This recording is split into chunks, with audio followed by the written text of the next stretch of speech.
So, like always, welcome to the class. Uh, Before we get started with this class topic, any feedback or any thoughts on last week's homework? Do you guys, was it easy, medium, hard? The homework was fairly medium. Okay, okay, medium, medium. Collab didn't let me update. Okay,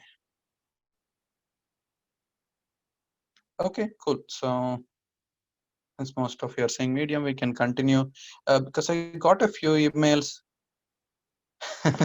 Last time's homework was 2 questions. This time you want way less homework, which means 0 questions. Yeah, so let me show you because I think some people basically did not were not able to upload the file. So let me share screen and show that because going forward we may have to start uploading more files. Okay, so share screen. Can you guys see my screen? Okay, cool. So okay, so when you go to your collab session, on the left hand side you click on this folder icon. So if you see on the left hand side of the uh, already, okay, so on the left hand side this in this navigation bar, the first one is table of contents, second one is searching in your collab session or in your collab project. This is code snippets, which we'll talk little later about, and the final one is files. In all of your collab sessions also you should have the exact same 4 buttons. Once you go to these files, you right click here and then say upload. Then you can choose and upload. It gives you this message which says files will get deleted when the runtime is recycled, which is absolutely fine because that's what it does anyways. So now I can add this file. Yeah, so that's not a problem. Recycle means once this collab workbook is no longer in use, Google will go and delete this file because it doesn't want everybody to upload like a 10 GB file and not do anything at all. So then you have the simple stuff, which is so phone book file. I'll make it a little bigger. Open of random phone book.csv. And you can say for line in phone book file.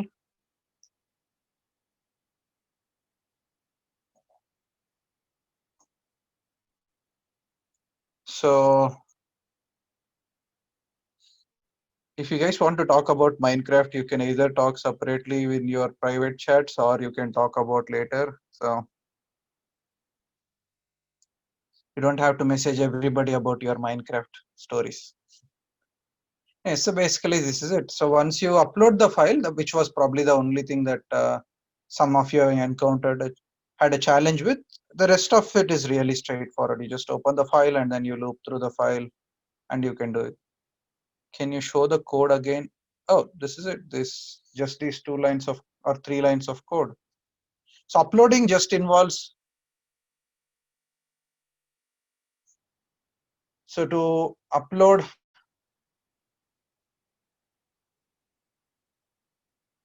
I'm just trying to see, is there a easier way to upload from somewhere here under some menu options? I'm not sure. No, doesn't look like it. Not sure. So at least there is one way to do it, and that's all matters. So if you are here, go to these files, right click, upload. Aren't you supposed to double click on the tab next to your notebook? You can, I don't know. Maybe there are lots of methods. I have no clue. What are all the methods? I did this. I went and clicked here, right click here, upload. That's it. there may be multiple methods. In fact, I think there is a code based method also. You can run like a line of code. Yeah, you can do that as well. Yeah. Wouldn't they get a error in the code? Yeah, so wouldn't they get error in the code? Yeah, I don't know if they got an error. So if they got an error in the code, then we'll have to adjust your scores. Yeah, you can do this from google.colab import files uploaded equal files dot uploaded. You can absolutely do this. So that's on this one. Now moving on to the topic for this class. So let's delete this cell so that it doesn't stay in the middle. Okay, so how many of you know what's the topic for this class? Again, you don't have, you guys probably have found a lot of methods online. It doesn't, at this point, we are only at the level, okay, so Shruti Satyanan. So if the intention is to just read a file, it doesn't matter whether the file is a CSV file or Excel file or text file. You can just call it a file. You don't have to say import CSV file or read CSV file. That is more advanced stuff where you are trying to do something really specific. At this point, we are doing something really basic, which is just read a file line by line. Irrespective of the format of the file, you can do that. And you don't have to declare to the open command that you are reading, because by default, the open command actually thinks you are only reading. So that's the default parameter for that. Was that underscore or yeah, underscore. So if you notice this, when you type this open, if you see here mode equal to R, I don't know if it's very clearly visible, but now you should probably be able to see it. It says mode equal to R. So by default, it assumes you're only going to read it. If you want to change the default behavior, then you can, okay. So this is it basically. But since we need to split each line, what I meant by each line, unless that is unnecessary. So file equal to or file handle random phone book.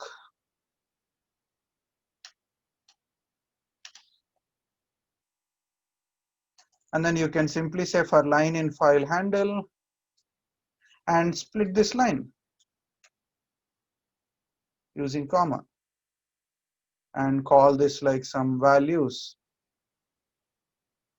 And you can print off values. So this is it. So you don't need any special functions. Don't start using special functions or special things unless there is really a strong need for that. So this is just a simple opening the file, split each line as you go. We used split already in the past in some class. So you split the line by comma, and then you'll get these lists of three values.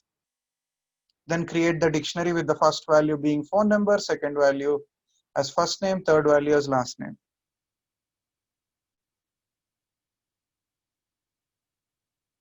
Any other questions?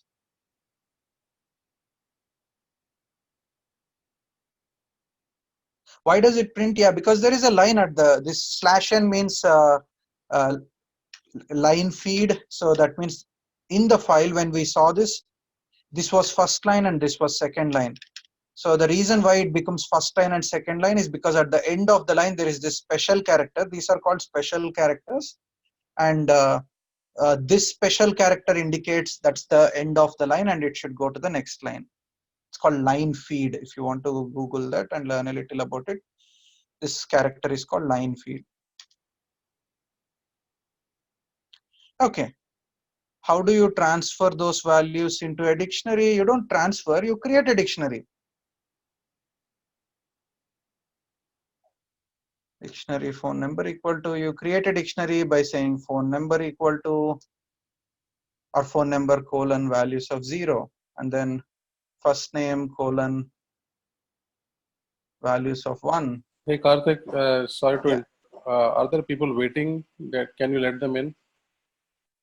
Oh, I let everybody in, whoever I found.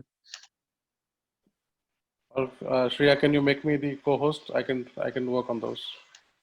Yeah. Thought you already had them. Give me one sec. Yeah, I'm doing that, Pawan. Okay. So continuing on. So this is now the dictionary. So once you split, you just create a dictionary.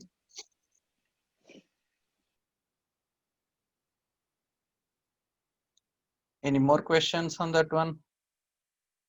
You wanted us to create a dictionary for each line and append all of the dictionaries to a list. Or did you want to create a, no, I wanted you to create a dictionary. This is creating a dictionary and append this to a list. If the question is confusing, you're probably reading into the question too much. We did discuss after the class what we were going to do. So this is list dictionary dot append.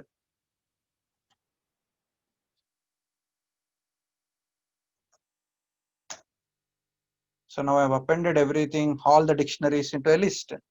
How do we find the most numbers in an area code? Yeah, so what's the idea? How do you find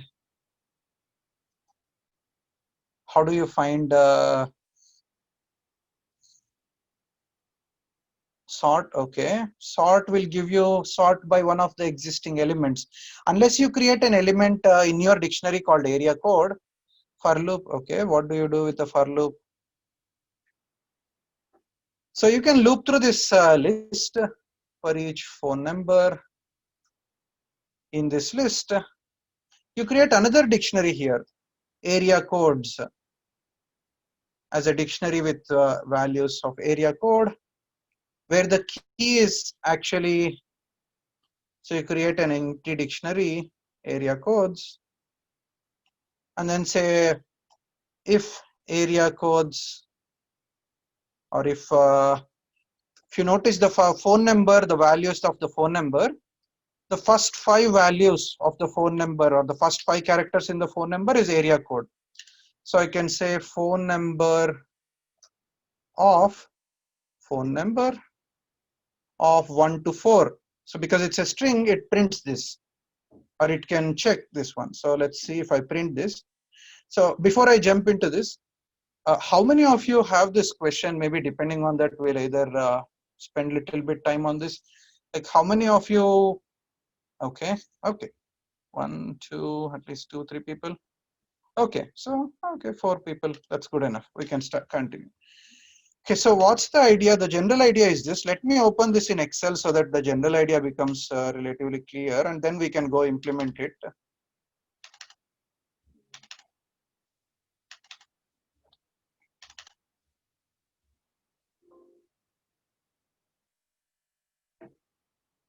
Okay, so you have this, right? Like this is how it looks when you open this in Excel, basically. This is just the same file opened in Excel, nothing interesting. So if I want to know the area code which has the most number of phone numbers, one way to do it, and there are multiple ways to do it. One way to do it is just to find out what is the area code of each of these phone numbers.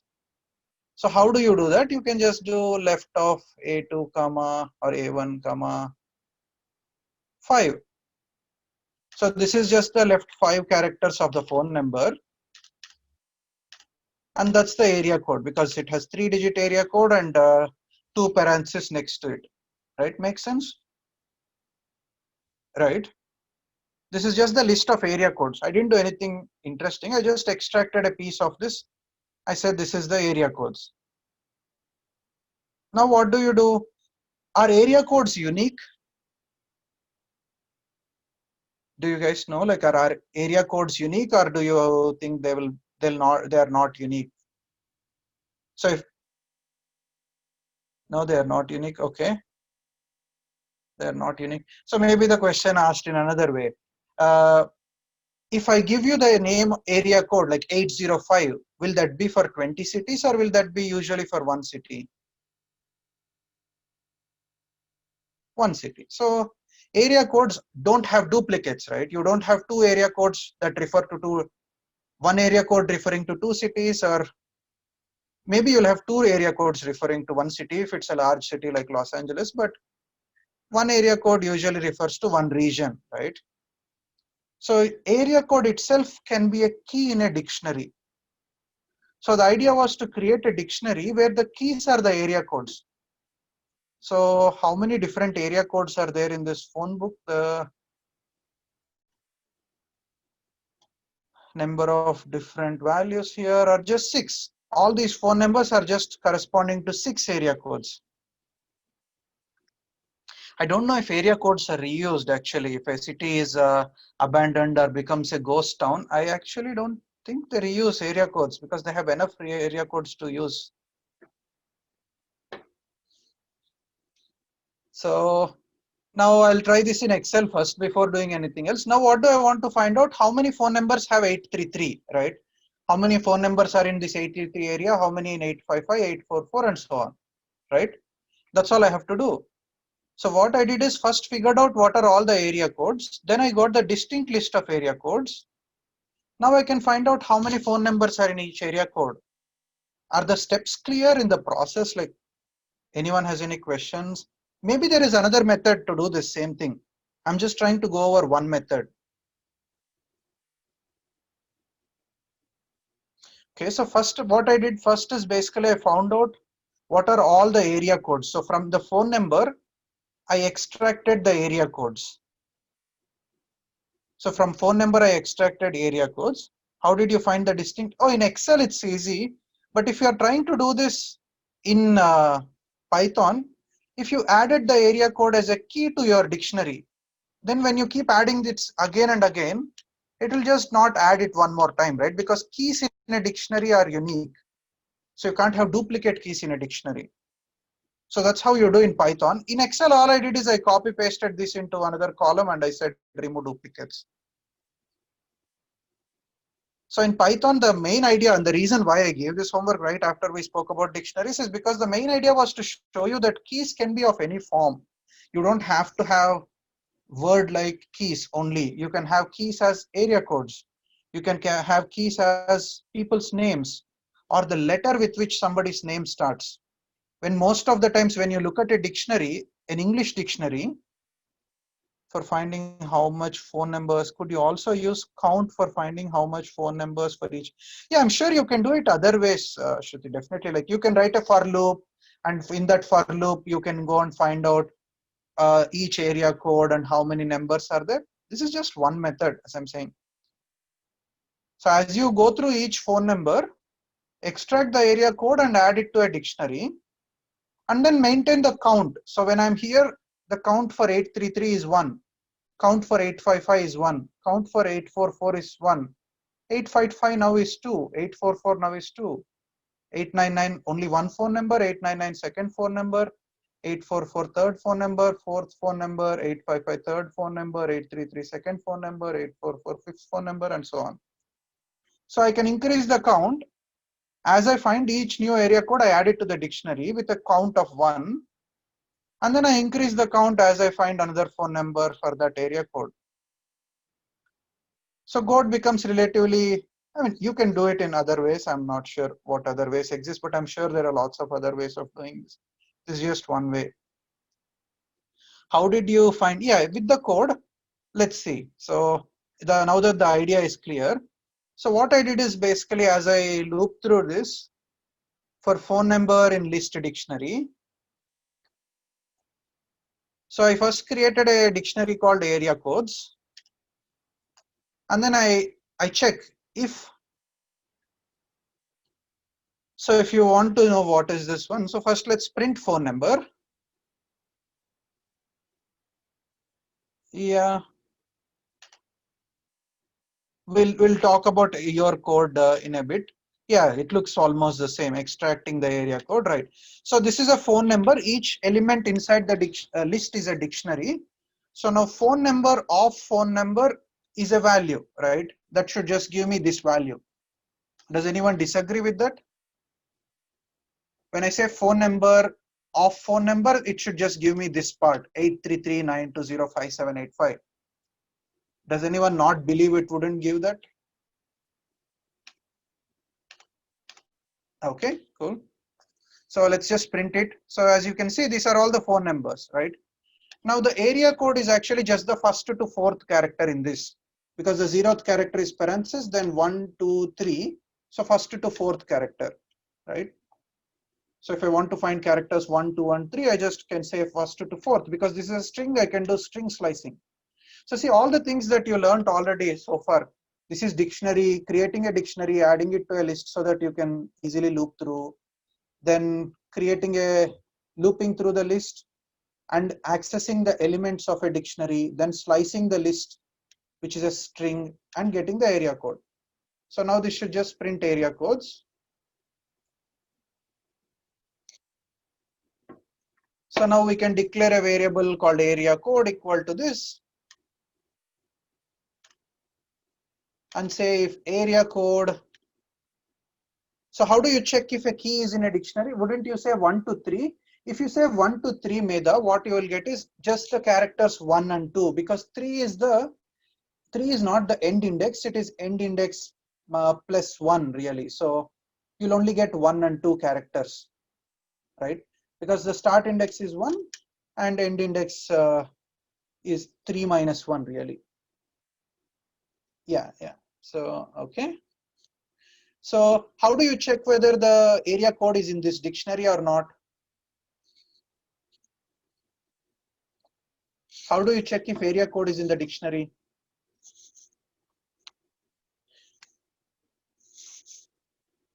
How do you check whether a key is in a dictionary? Any ideas?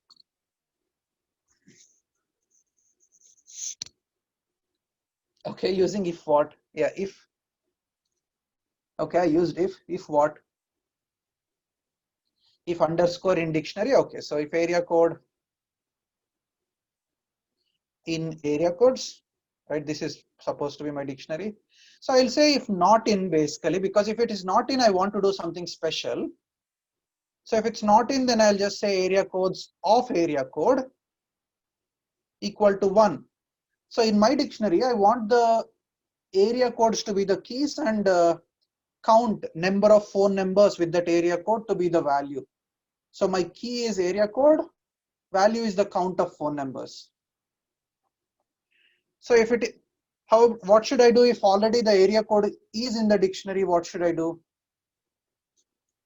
With my use case, in my use case, keys are area codes and values are count of phone numbers in that with that area code. So what should I do if I want to, if the area code is already inside the dictionary, what should I do? Going back to this Excel file, when I see this 844, 833, 855 for the first time, I say 1. That's they are there only one time. When I saw 855 second time, what did I do? Increase the count, absolutely. So I can just say, in fact, I can copy the exact same code and put a plus here, plus equal to 1. So here I'm just saying equal to 1 because this is the first time I'm seeing that area code, hence I can believe that there is one phone number. Here I'm doing plus equal to 1 because this is, I have already seen this area code now. So I just do plus equal to 1, right? So now if I just print the area codes dictionary, when did you put values into this? This is putting the key into the, so adding a key into a dictionary is exactly like accessing the value with that key, right? So when I do this line here, it automatically adds the key to the dictionary and sets the value of the key. Yeah, there is no explicit syntax for this. Actually, there is an explicit syntax if you do want to learn that one, but it is super convenient. Whether you are accessing the value or whether you are manipulating the value or whether you are adding the value. No, I didn't add Shruti. This one adds. When I do this for the first time, it also adds it. Let's take a different example so that it's actually, let me just print this so you can see what's the end result of what we did so far. So can you see on my screen, like I just got 83315. So in area code 833, there are 15 phone numbers. In area code 855, there are 25. In area code 844, there are 30, 18, 15, 15. So it got the result we want. Now we just have to find the one which has the most number, which you guys most likely know how to do. What is the, exactly. So most of the times, all we did so far are static dictionaries or static instantiation of some objects. So what that means is basically, if I want my information, right? If I want to have something like my information, I could say my first name is Karthik, right? You don't really want this in a program, right? A program has to dynamically be able to add things to your collection of data, whether it is a list or whether it is a like when you guys did prime numbers, you are adding to your list of prime numbers. As you are going through, you are adding list of prime numbers. So you start with an empty list or maybe just with one default value and keep adding as you go. So just to illustrate that example, I can start this way also. When I say my information, I can say my information equal to an empty dictionary and then say my information of first name equal to Karthik. And this would be exactly the same as doing it the other way. So it still prints first name Karthik. So you can start with an empty dictionary, add keys to the empty dictionary. And this is what you would most normally do. Yeah, exactly. So when I do this, I'm actually adding a key if the key doesn't exist. If the key exists, so let's say I do this afterwards. If the key exists, it doesn't add another key. It just edits the key. So as you can see, it didn't add another key called first name because keys in a dictionary are unique. So you can't have duplicate keys, but it added another, it just changed the value for that key. So Python, can you put code in the chat? Yeah, I can put code in the chat.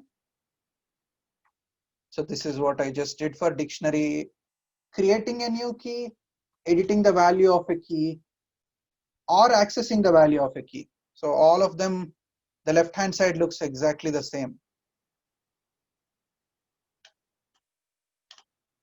So relatively simple syntax, if you want to call it that way, or kind of confusing, whichever you want to think of. So this is the idea, basically where you can use dictionaries. Using dictionary here, oh yeah, I'll give you that code also. Using dictionary in this example, actually let me share this collab session with you, with you guys, so that you can, if you want, you can easily go to this one.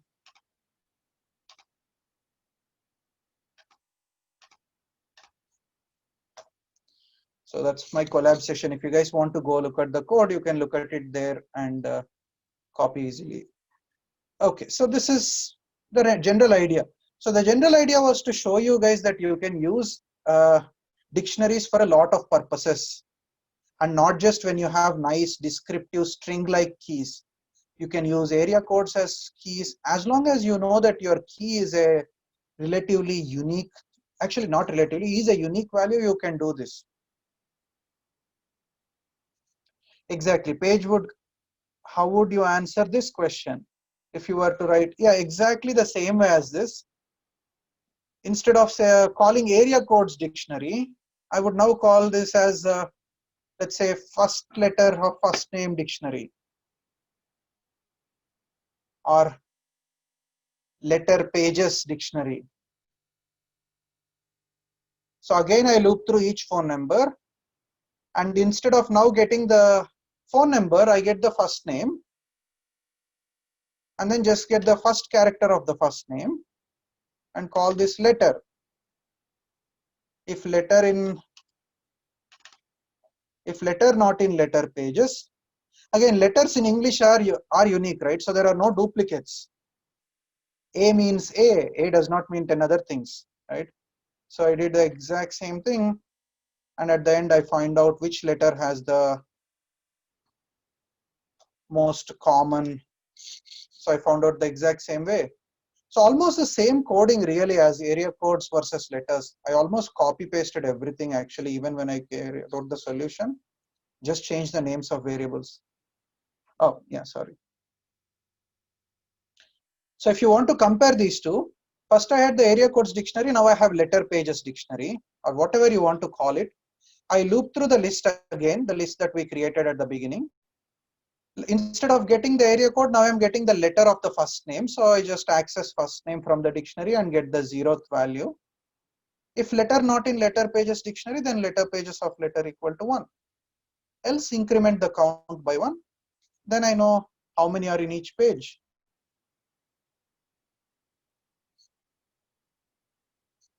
Makes sense? Any questions? Okay, cool. So this was the idea. So basically dictionaries are very useful for a lot of purposes. And this is just to illustrate, like you don't have to have fixed keys at the beginning. You can have dynamic keys, or you can keep adding keys to your dictionary as you are going. And that works pretty well. Okay, so now coming to today's topic. Actually, before I start today's topic, will we have a break this class? Let's see, depending on how we proceed from now in the next 2 hours. So coming to today's class, I wanted to ask you guys some feedback, because starting from today's class, how many of you are reading the lecture notes that I send out? Oops, something happened to my. How many of you are reading fully? Like, are you reading it fully? Oh, okay. So a lot of you only for reports. Okay, at least once. Okay, not fully, but most of it. Okay. Then most of it partially. Okay. Okay, got it. So then I'll keep doing it in that much detail, because one of the problems that I wanted to bring forth is from today's class, some of the topics, if I have to write the notes, I'll probably end up having to write like a 20-page notes. So I'll see how to write a more condensed notes, so I probably don't go over 5-6 pages. Maybe I'll just give you pointers to like some websites or something in case it's easier than me typing a lot of stuff. Okay, so topic for today's class is introduction to something called functions. I know a lot of you already know functions, so we will go a little slow today also, but bear with me, and maybe you'll learn something that you did not learn. If you don't learn anything new, this is just a revision for those of you who know functions. So before we learn what is a function, what is this doing? All of us have used this, right? So in fact, this was one of the first things that we did. What is this print thing doing?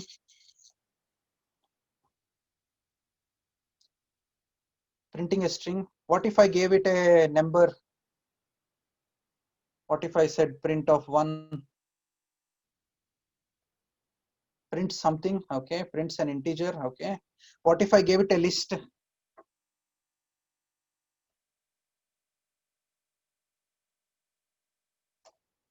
It would print the list, right? Yeah, so outputs whatever is in the parentheses, absolutely, yeah. So it's printing, right, basically. So print is actually what is called as a built-in function. So it is a function, which means it's doing a certain thing.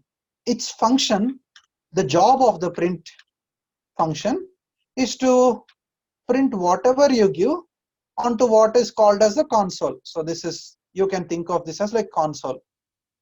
Most of you think of gaming consoles. When I say console, you probably don't think of like output window as a console, but this is also console or output window or whatever you want to call it. So this is output window if you want to think of it that way. What are other built-in functions? Sum,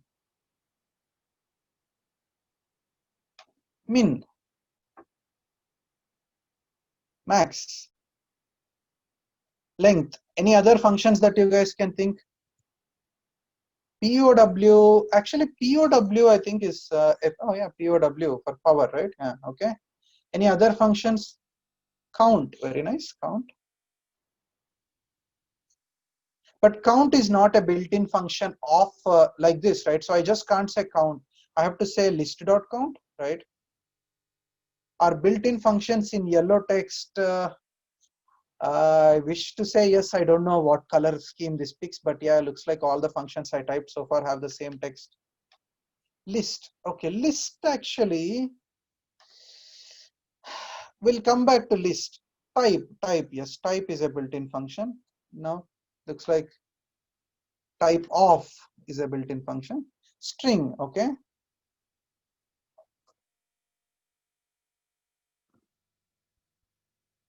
is instance. Okay, someone says is instance. That's a more complex built-in function. Range is a good function. We have used it a lot of times. Round is a good function. So you guys know a lot of functions already. Zip is a good function, and Nipun is the only one who brings it up every time. So a very good function, actually, very complex function, useful in a lot of instances. Input is a very commonly used built-in function. We don't use that much in this class, but yeah, it's a very common input function. So yeah, you guys know a lot of functions. So what are these functions doing? What does the function sum do?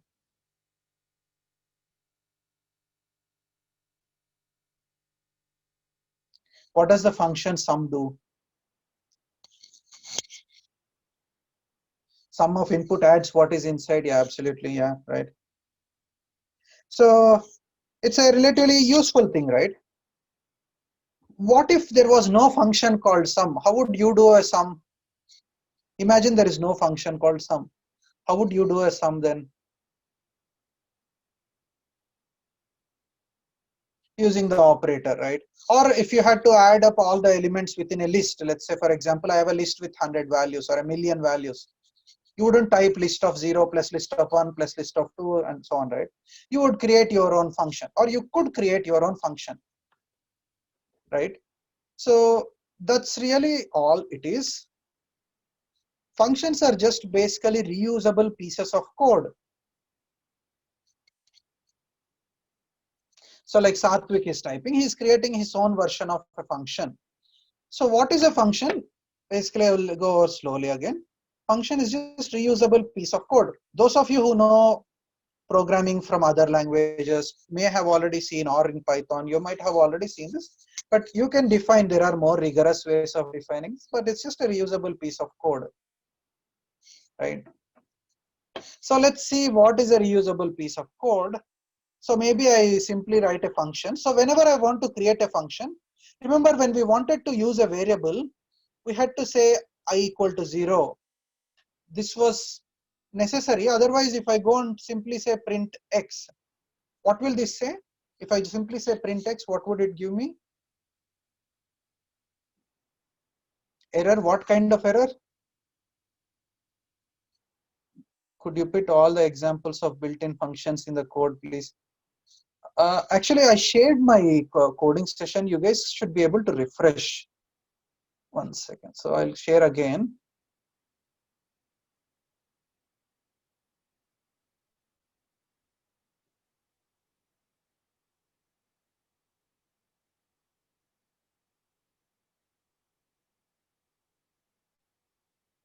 Okay, so you guys can see my session easily. This way you don't have to, I don't have to keep pasting more code into chat window. You can go there and you should be able to refresh, and it should refresh as I'm typing more. So what happens when I do print x, variable not defined? Yes, whoever said that. So name x is not defined. So this is because we didn't say what is x before using x. Now if I do x equal to 0 and print this, it would work, right? Right, so it printed. So the same way, whenever you want to use a variable, you had to define it. The same way, whenever you want to use a function or a reusable piece of code, you have to define it by giving it some name. So I can say define. I'll just call this as hello world function. So this is my function, right? Because it's a function, it has to have some parentheses at the end of it. And then I just say print hello world. So what does this function do?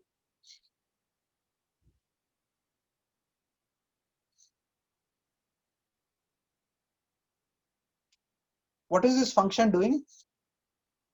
Prints hello world, right? So so what did I do so far in this function? I'll just go over the pieces of the function. So the first one is the def. It's a keyword because I'm defining a function, right? So I'm defining a function. Then I'm giving it a name, same as giving a variable a name. So x equal to 0. I'm defining a variable and giving its value. So same way I said define hello world. And since it's a function, I have to put parentheses next to it. So first piece is the define keyword, second piece is the name of the function, third piece is this parenthesis, and then I have a colon. Then within it I can put the function statements. Here I have just a simple one-line function, and if I call it, so this is so far everything is happy, right? So I defined a function exactly like how I defined this variable. Now if I want to use the value of this variable, or if I want to use this function somewhere, I would call this function. So when you use the value of a variable, you use the value of a variable. If you want to use the function, use a function, can you define a function as another function? What do you mean by define a function as another function? Not sure I understand. So can you define a variable as another variable? You can say variable x equal to y. Is that the kind of function inside another function? I've never tried. Let me see. I don't know. So define hello world, and then within hello world I'll define test, and then print test, and then print hello world. So I define function within a function. Let's see what happens when we do this. So how do you figure out, before we go there, right? So before we go there, let's see what happens. So I'll first, if I want to use this function, when I wanted to use a variable, I would simply like type the variable name, hello world and this thing. Is there any correlation between the variable? What's the variable? Oh no, I can print bonjour. So there is no correlation. So you can put whatever you want, or you can say any other language. You guys know how to say hello world.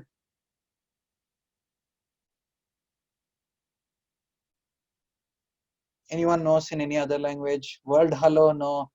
I think in hola, yeah, hola. Aloha also probably means hi. Yeah. Ahoy, ahoy also probably means the same thing. Ahoy, hola, namaskar. Okay.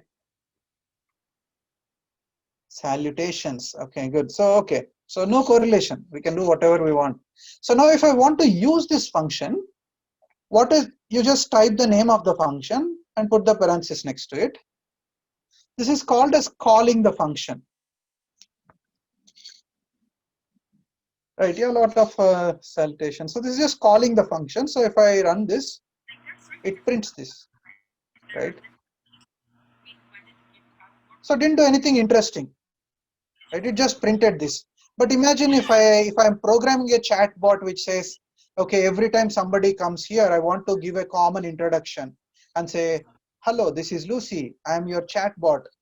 I want to, what can I do for you? If I want to repeat that every time, I could simply have a chatbot function like bot says hello is the function, and I would call that.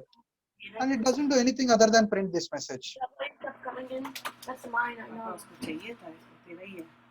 If you're not talking to me, can you stay on the mute? Can you stay on mute? I can still hear someone's voice. Looks like you're talking to your mom. Okay, now it's gone. Okay, good. So you can define a function and then you can call that function. It's just a fancy way of saying use the function, or more a programmatic way of saying. So now let's call this second function hello world here and see what happens. So it just prints the word hello world. It's almost like it's ignoring this. So let's see what happens if I call test, because that's another function I defined. What do you guys think will happen if I call test? Raise exception. Okay. Any other guesses?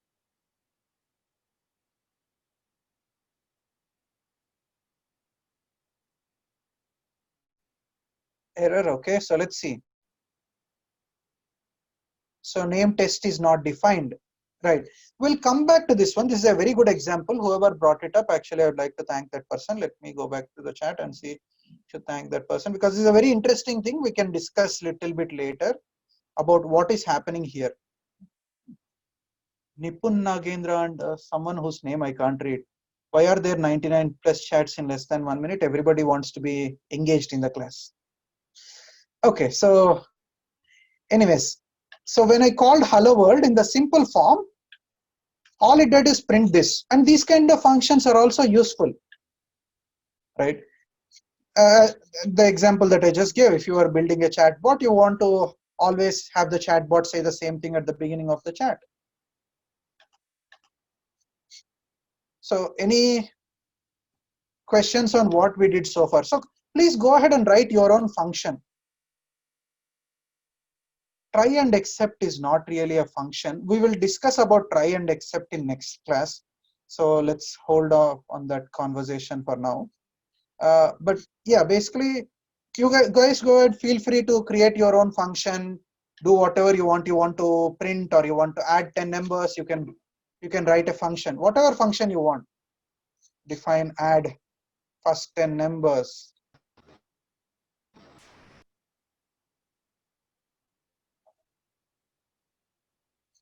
Can't do it easily enough.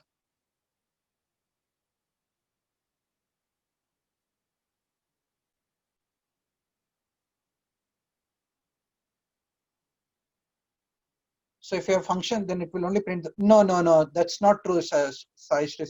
We will come back to this. Don't worry about this. We'll come back to this. This has some more difficult to explain meaning at this point. Let's cover functions, and as part of covering one of the things about functions, we will come to this later. So it does not mean it only prints outside, but you can have a function. Yes, you can have exactly as I typed. It worked, right? So you can have function within a function exactly like this, and it works. It doesn't cause any problems, right? I'll talk about what it means to have a function within a function. We'll come back to that one. But for now, just create your own function, do something, and then call it and see if it does what you think it does. Yes, Vidyut, we'll talk about that. Just to stop you guys from getting distracted, let's even delete this one. We'll definitely come back to this part.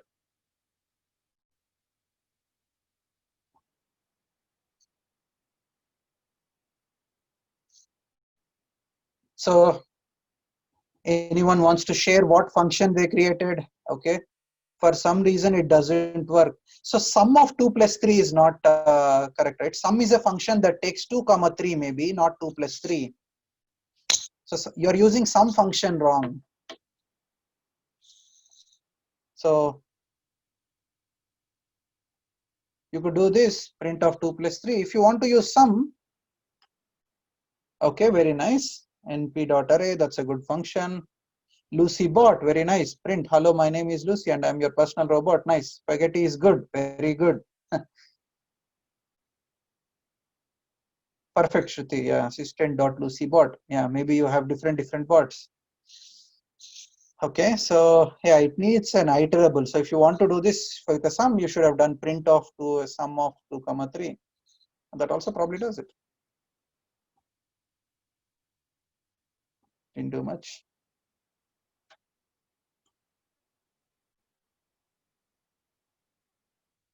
Didn't do anything at all.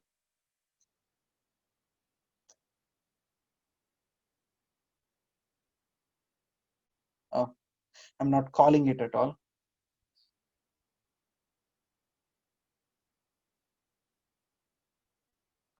Okay, can you run the function in the function? Yes, Nipun, we will look at how to run the function within the function. Don't go there yet.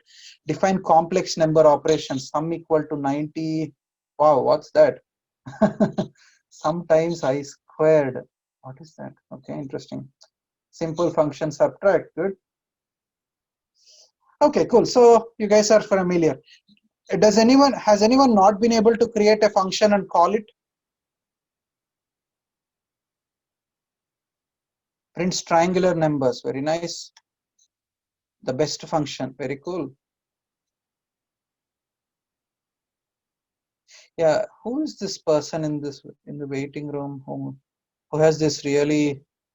Guys, if you use names other than what your real names are on this class, will probably, there is one person whose name is just like all dots. Yeah, I We'll put see. him. I put him in waiting room just to confirm what is his name. I don't know. Oh, okay. Okay, cool. So please continue. Yeah. Oh, he's back in the class again. Can you put him again in waiting room? Yeah, I think someone else put him back, but I'll put him back in waiting room again. Yeah. Yeah. Okay. Cool. Yeah. Okay. So nice. So now it looks like you guys got a hang of how to create a function and how to use it. Straightforward so far, right? Any questions?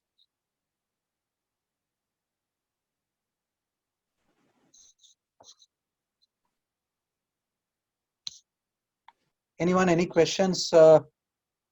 Okay, no questions. That's good to hear. So now, but this is good that we created our own functions. Can I make this function do anything other than just print ahoy, hello, namaskar? Other than that, it just keeps on printing the same thing. So when as functions come, it's probably one of the more dumber functions, right? It really doesn't do anything other than what it does always. It just keeps on repeating the same thing, right? So wouldn't it be interesting if I could give this if I could make it do different things in different situations? So what are some different situations of saying hello world differently? So I just want to continue this one, but I want to say what could be the different usage scenarios in which you want hello world to say something different. People with different languages, very good use case. So what if I gave a language as depending on the language, I want to print it differently. So write in Spanish. So how do you do that? As you already saw, exactly. So somebody already said it. When you call this print function, right? You didn't just call print with just empty parentheses, right? You didn't just say print with parentheses, opening parentheses and closing parentheses. You didn't do that. You said print of hello world, right?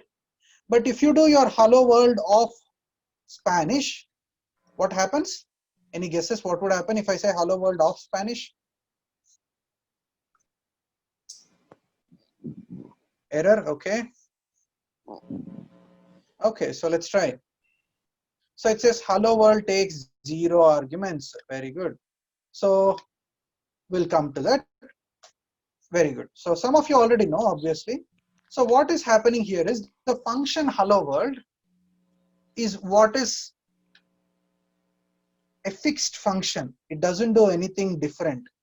If you want to make it accept some input, like how the print command that we all know and like does, it accepts some input arguments, right?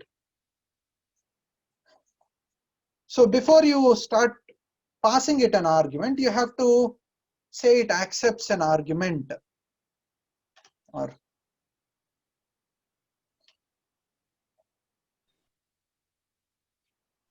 whatever. We can just call it language for now.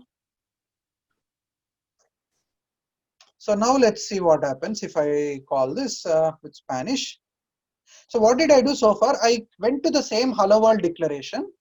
Right? Let me actually do it in the next cell so that it's you can follow this as is. So what I did is I took same definition of the function, the same definition of the function. Within the parenthesis, I went and added a word.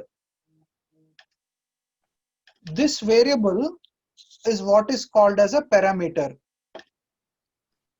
So when I call it here, it's a parameter. Now function hello world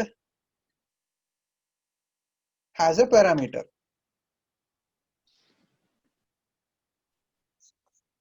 Okay. Any questions? Okay, cool. So now I can pass an argument. If you remember, when I got this error, it said hello world takes 0 positional arguments, but 1 was given, right? So this was the error I got last time when I tried to give it Spanish. So the error was this. The reason it's saying is because I gave it an argument called Spanish. Then do you have to define what language is? No, language is a variable, basically. It's a variable. You are just declaring this variable because we are giving it a meaningful name, it looks like it is defined. But when I pass this argument to this parameter, that's when it is fully defined. So this is the declaration of this parameter. I'm passing the argument. Once I pass this inside this function, I can say print language.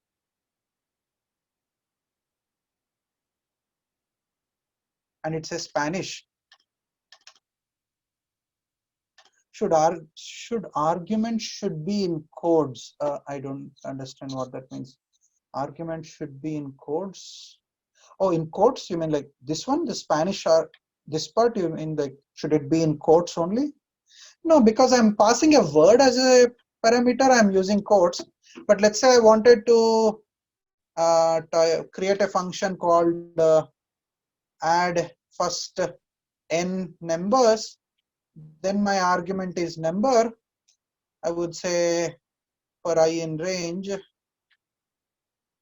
1 to number plus 1, I and sum and print. So this prints the sum of the first whatever number. So I call this with 100. I call this with, let's say, 10. It should print different answers. So when I call it with 100, it printed 50, 50. When I called it with 10, it printed 55. Make sense? So parameters, so your variables, this is like a variable, right? What does the word, it doesn't do anything interesting yet, but we can make it do interesting. So now we can say if language equal to, now your creativity, I don't know that many languages. So if language equal to Spanish, what is hello in Spanish? For those of you who know Spanish, hola, okay. Hola, what do you say? Hola something?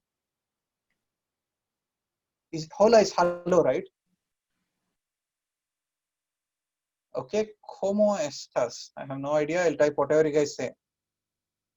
¿Cómo Okay. estás means how are you? Oh, how are you? Okay, so I'll just stick to hola then. Hello. Okay, cool. So now another language. Any other language that you guys want to say? Well, first to English because that's the one that we want absolutely, right? Hello. Okay. Any other languages? Hindi, namaskar. Okay, let's do Hindi.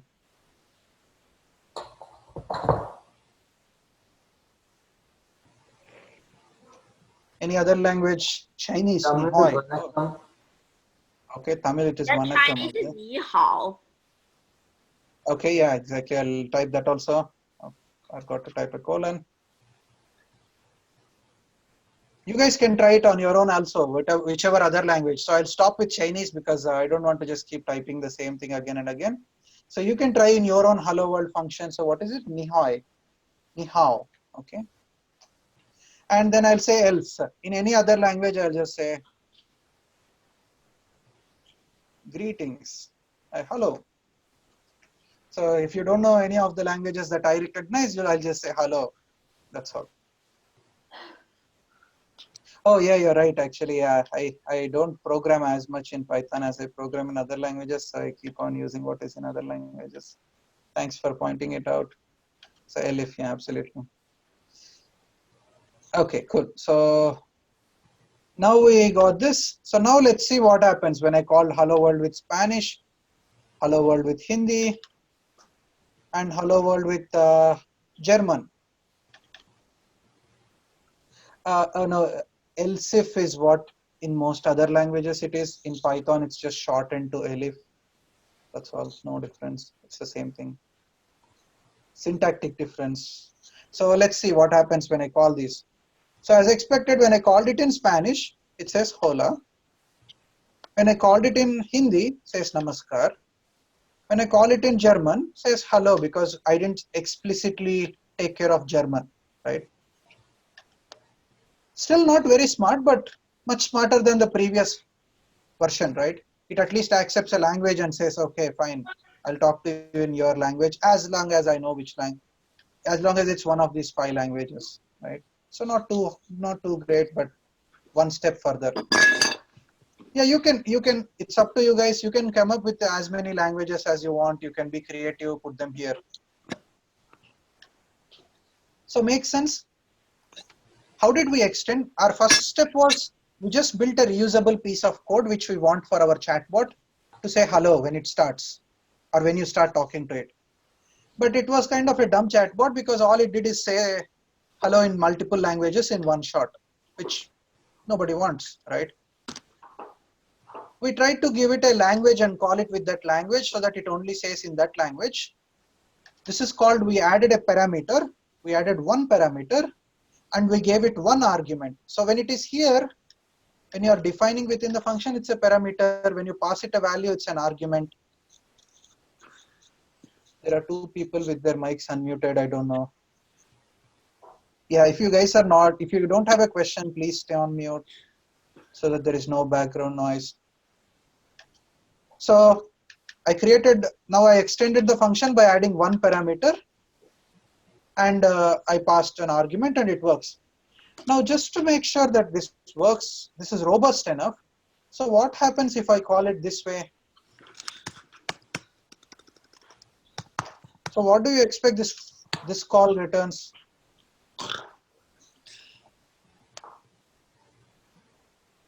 Hello, okay, anybody else? Hello, okay, hello. Hello, okay, wonderful. So all of you think it returns hello. Why not hola? Why not hola? Why did it not return hola? No caps. Yeah, no proper case, right? Not no caps. Yeah, capital S is needed. So how do you make sure you don't make this way? So you could probably say language.upper and then Spanish.upper. I don't remember if this is the syntax, but let's see. Okay, now it printed hola or dot lower. Okay, you can say dot lower and only type this in lowercase, right? So when you're creating functions, don't assume what the input to your functions will be, right? Now Spanish, right? Spanish is not equal to Spanish with a lowercase s, right?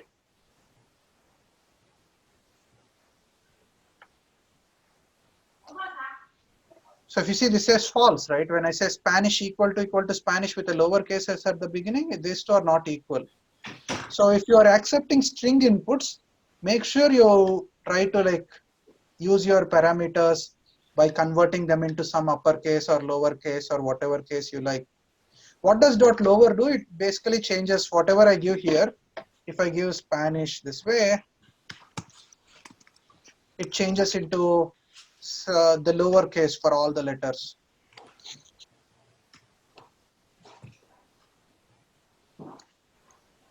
So make sense?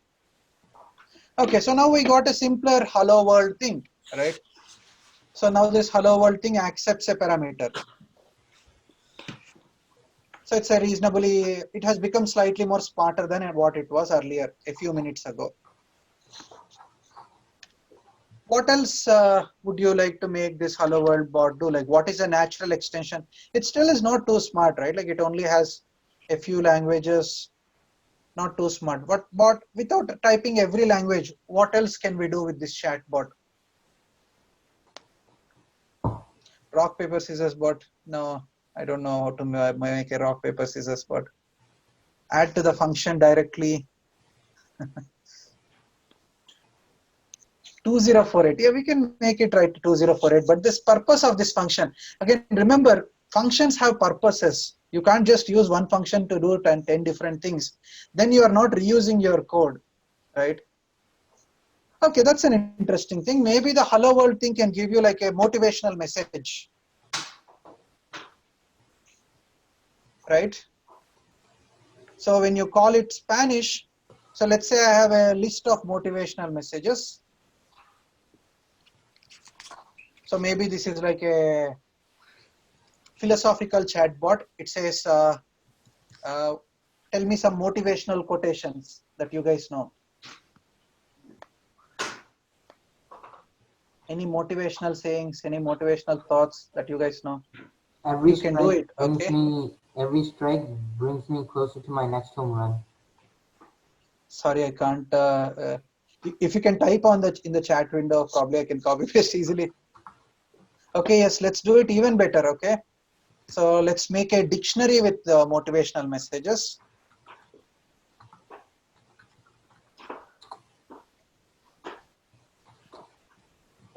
So in Spanish, I don't know what are motivational messages in Spanish. So tell me some motivational message in Spanish.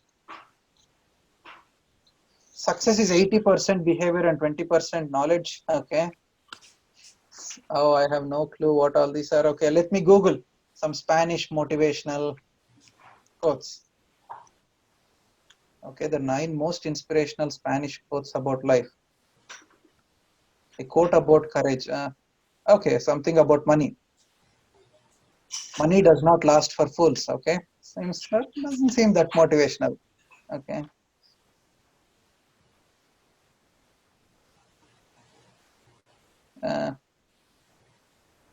Okay, this seems there is no great talent without great will. Okay, this seems motivational, please. Okay.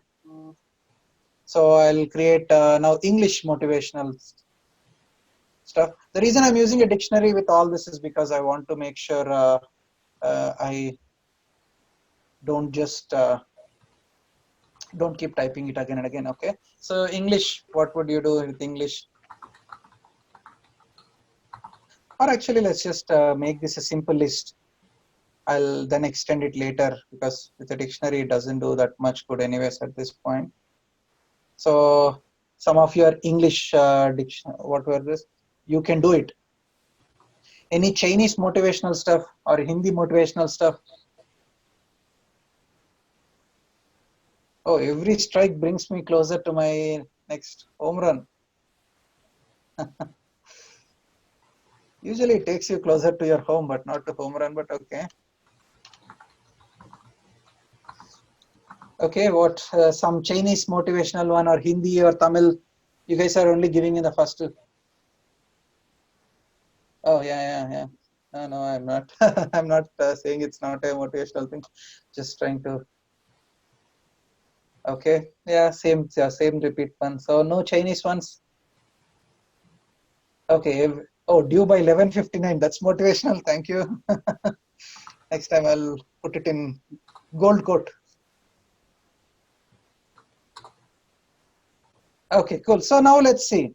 So now I want to give it a motivational message. I'll say a list of motivational message of let's say 0. So now instead of along with printing this, but the motivational message is irrespective of language basically. So now I say hello is a string. So now instead of printing the strings here, I'm making my function take this and just do very simple stuff still, nothing complex, right? We are just going through simple things.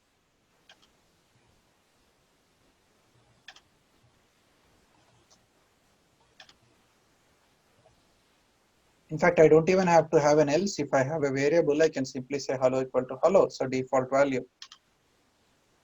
And now I'll say print hello plus motivational message. I'll put a space in between. So now let's see what happens. So it says, hola, no existe gran talento sin gran voluntad. Guys, if you want everything, it's okay, enough of motivational quotes. Now let's follow further. So now I'm calling it with 2 arguments. Makes sense, nothing interesting still, right? Like what happened with 1 argument, I call with 2 arguments and it's still doing the work. Any questions?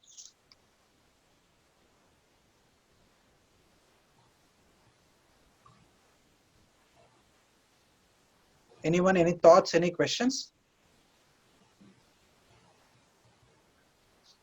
Okay, so I just called it with 2 parameters. Now let's see a few small problems with this method, right?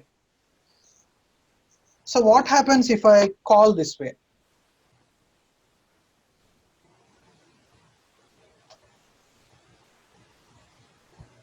So why did I get an error?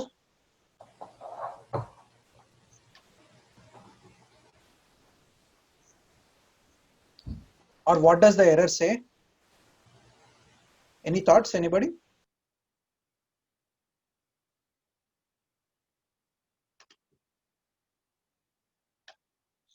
Okay, good. Missing requirement, okay. Needs to have motivational messages, absolutely, but we can call with one argument. Exactly. So good. You guys all seem to know this. You already got a good handle of what this is doing. So now how do I make sure? So let's say sometimes I want to call it with just the language. Sometimes I want to call it with language and motivational message. Because I don't know any motivational messages in Chinese, right? So if language is Chinese, I really don't want to give it any motivational message. You need to have a positional argument if you have a parameter. Okay. So it is saying exactly the same thing. I'm missing a positional argument.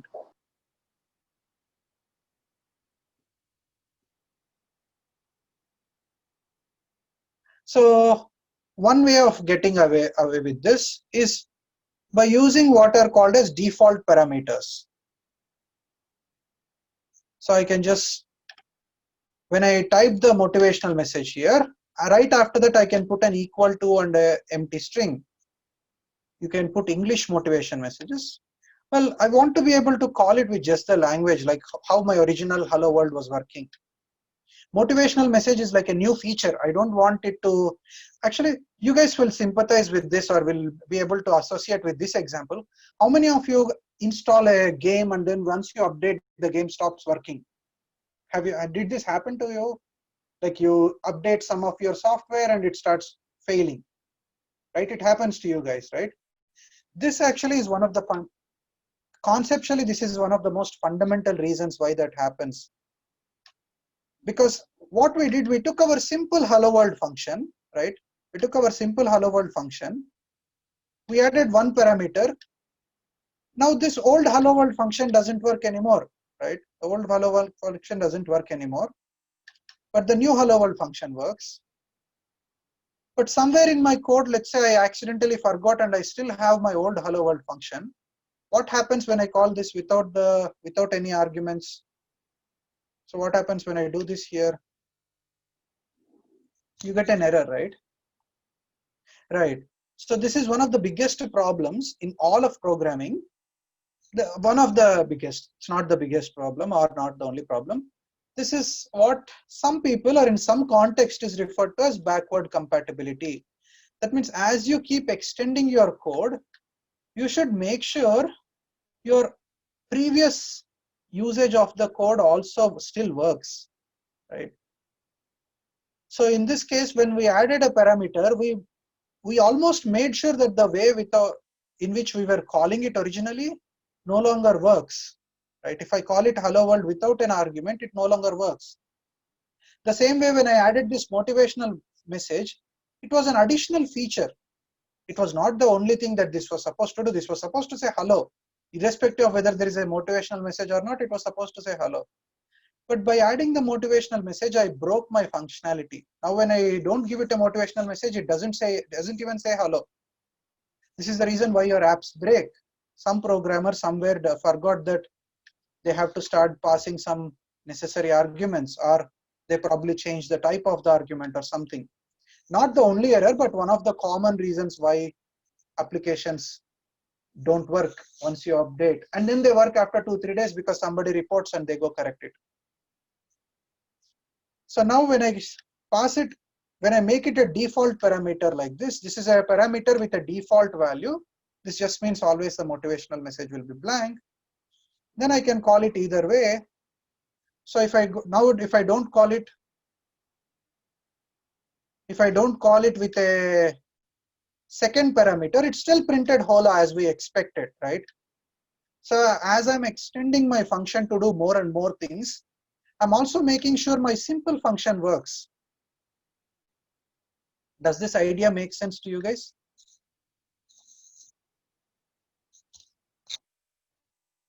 Any questions so far? Okay, now in the next 10 minutes, let's take it as an exercise for you guys. So let's see what we can come up with. Write a function. What function do you guys want to write that?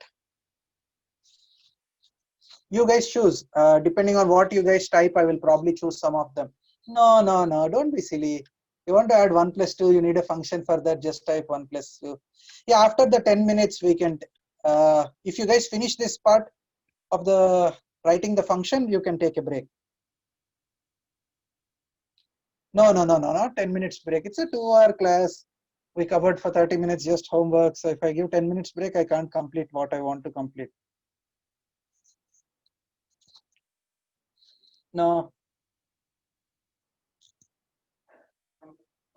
Yeah, ACT class gives 20 minutes. Let's see. First, let's try. Let's come up with a function that you guys want to write, and then we'll write that function. Okay, that's a good one. Somebody gave a very good function. So write a function that converts your age into words, or that converts dollar amount into words. Example, 123.50 is $123.50. So this is actually very difficult. Let's just say $123. You get an integer input and you have to print the name of the, like convert it into words and print it. Oh, printing multiplication table is also a relatively easy thing. Okay, maybe you guys want to do that. So another option, you guys can pick. I'm writing a few choices here. You guys can pick which function you want to do it. Write a function that prints multiplication table of a given number up to a given number. If the second number is not provided, print the first 10 multiples.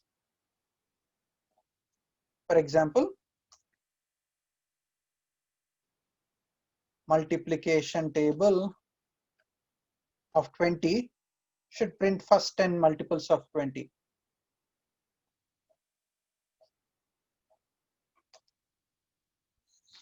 You guys can choose if you want to do that. Yeah, all of you at least try one of these two functions. Other than these two, if you guys want to create any function that you want, you are free. That's up to you.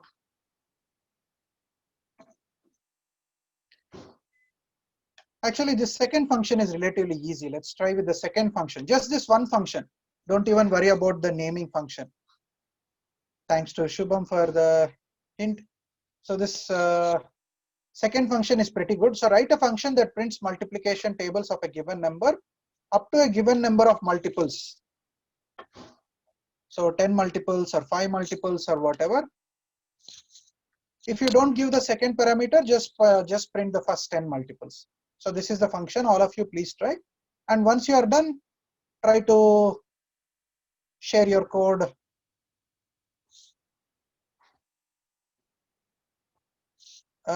Multiples like 20 times 1, 20 times 2, and 20 times 10. Yeah.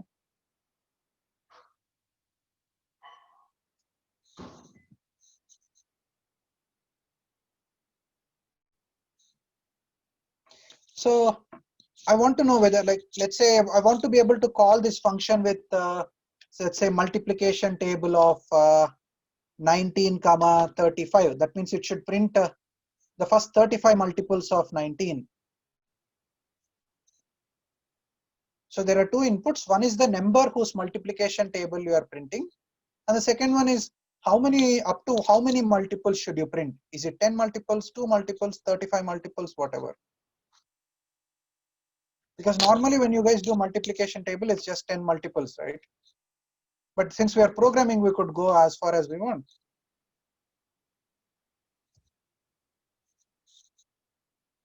So please try to write this function. If you put language.lower Spanish and put print Spanish, will it give error? What's that? Print Spanish? I don't know. Not sure, Vidyut. I understand the question. if you put language.lower, so I'm just scrolling up to where it was. So if I say language.lower equal to Spanish and put print Spanish, where do you say put print Spanish? Vidyut, you can speak out. I'm not sure I understand the question. So, when you put language.lower Spanish and then when you put like print and put Spanish, in case of putting it in uppercase, if you put it in lowercase, again, will it still give error?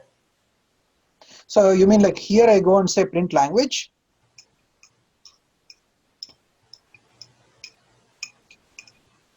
Wait, first when you put language.lower in Spanish, right?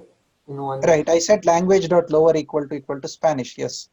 And on the bottom, when you put print Spanish, you put Spanish all in uppercase, right? All the letters. You can give it, when you're passing the argument, you can pass it in whatever case. I can say all upper letters, or I can say all lower letters, or I can even say somewhat meaningless characterization like this, like Spanish. So even if you put all Spanish in lowercase, it won't give error, right? No, it won't give any error. It will still convert the same way. So look at this one. Yeah, if you want to see this, yeah, Spanish. If I try this, it still says hola, no error. Even if I do some silly casing, like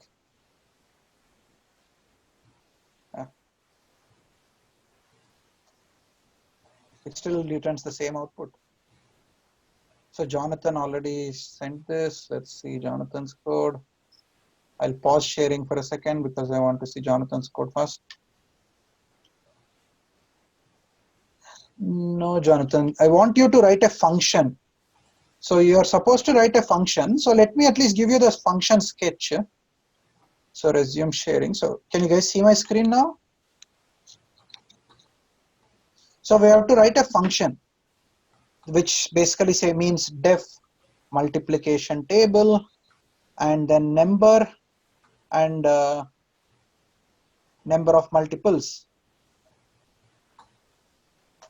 and then do whatever you want here. So this is the function that I want.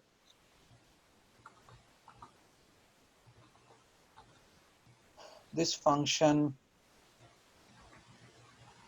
returns a certain number of multiples for the given number. If there are no, it returns first 10 multiples by default.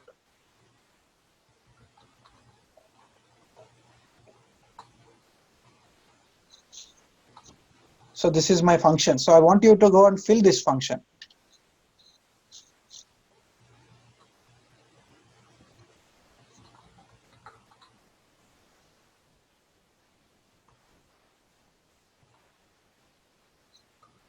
So Tanishka, Nipun, okay, I'll pause screen, look at Tanishka's and Nipun's code.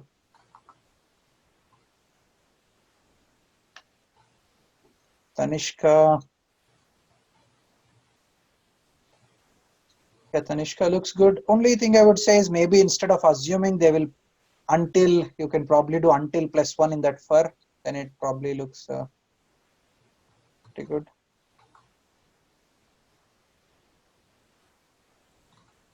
Something seems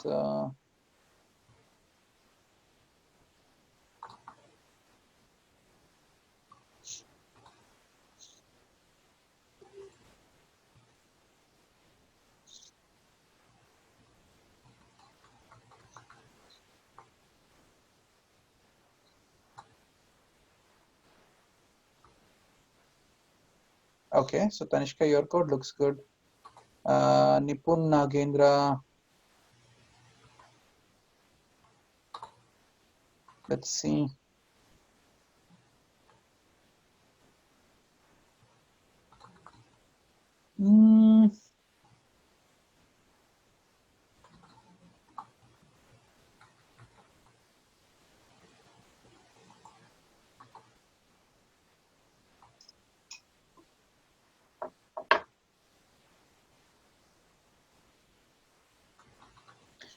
Nipun, I'm not sure why you are doing that I plus equal to 1 because you are using a for loop. You don't have, yeah, I'll reload it. Okay. Yeah, now oh, that's a good one, Nipun. Yeah, good attempt. So, does this work, Nipun? So, if I remove in your method, if I call it with just one argument, what happens? So, Nipun, you're not accepting a default argument, right? That's a problem.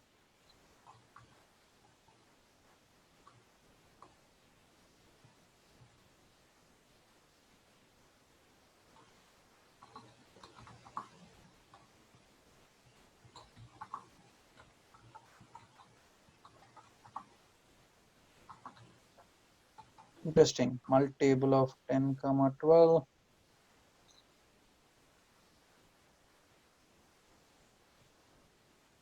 Again, so who's this one after Nipun? Prince, same problem as Nipun. You're not accepting. So what happens if I call it with just one input argument? So multiplication table of 10 in your example, you'll get an error, right? Fix that error as well. Please don't share code in the chat. If you want to share your collab link. Please don't share code. It becomes too long. Yeah, now your code looks good. Shreyan, your code looks Shreyan, same problem as what I was talking about with Nipun and Princess. What if I don't pass amount to your function? It doesn't work, right? Yeah, 1 second, Prince. I'll reload yours. So Shruti. Oh, but Shruti, in your code, it only gives 10 multiples, right? Without any arguments. So we want to take an argument and we want to take 2 arguments. So this is the definition of the function. If you guys can look at my screen, I'm sharing. So this is a definition. Your function should accept up to 2 inputs. At least 1 or up to 2 inputs. Oh, can you see now? Can you see my screen now?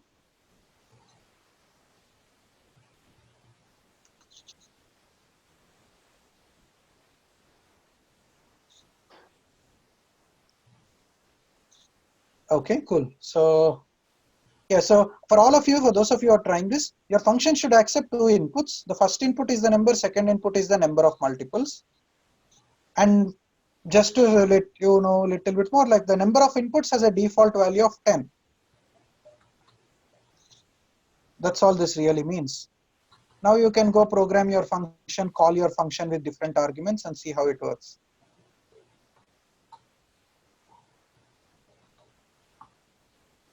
Okay, so since you guys want a break, you can take a 5-minute break. Meanwhile, I'll probably type up the code for those of you who don't want to take a break or who are no 5 minutes. So let's see basically how you would do this. You'd say for index in, yeah, okay, till 11:10. Okay, till 11:10. So 7 minutes break or 8, whatever. Yeah, till 11:10. For index in range, 1 to number of multiples plus 1. For those of you who want to stay, print number times index.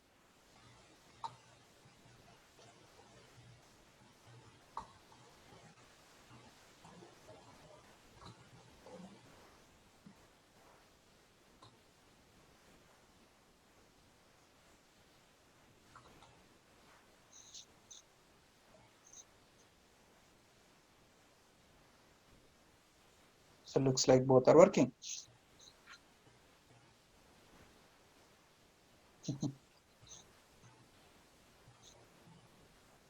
How do you make it so that it can accept 0 to 2 arguments?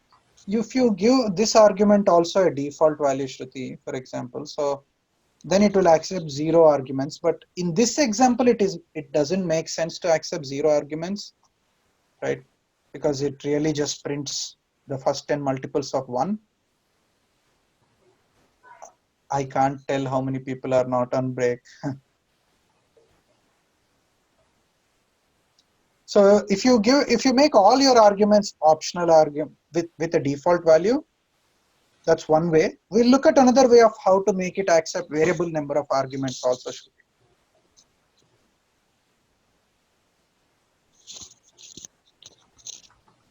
No, looks like at least 3 students are not on a break.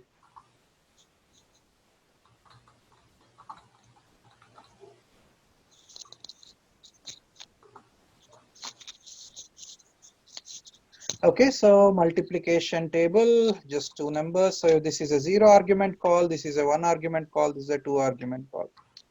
Till 11:10. Yeah, break till 11:10.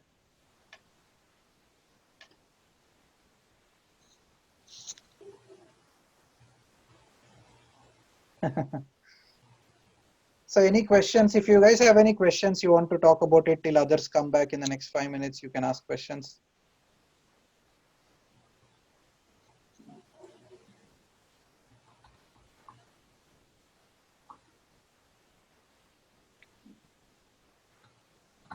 No, Rohan, I think only 3 people are there. Most of them are not there, I think.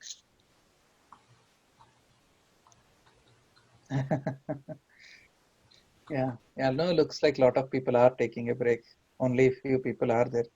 Can we use in input function? See, input function, right? What do you mean by Matthew? You can talk, you can speak out now since nobody is there. You can use. So, what do you mean by this?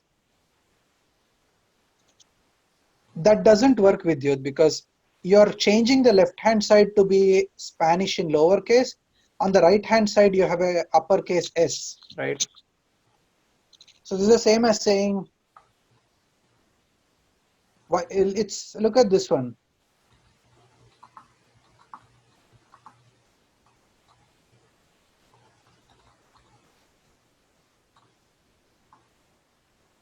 Right, this one works, but this one doesn't work. Right, the first one says true, the second one says false. So let me clear out this thing and take this. See, the first one says true, the second one says false. Yeah, you can ask for user input. Oh, okay. So yeah, this should work.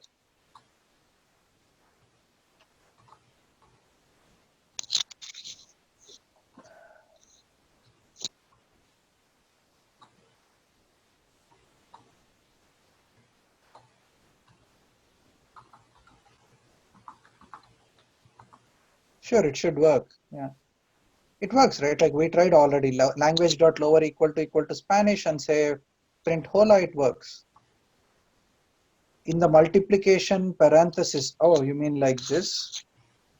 So here put like an input thing. Let's try. I don't know.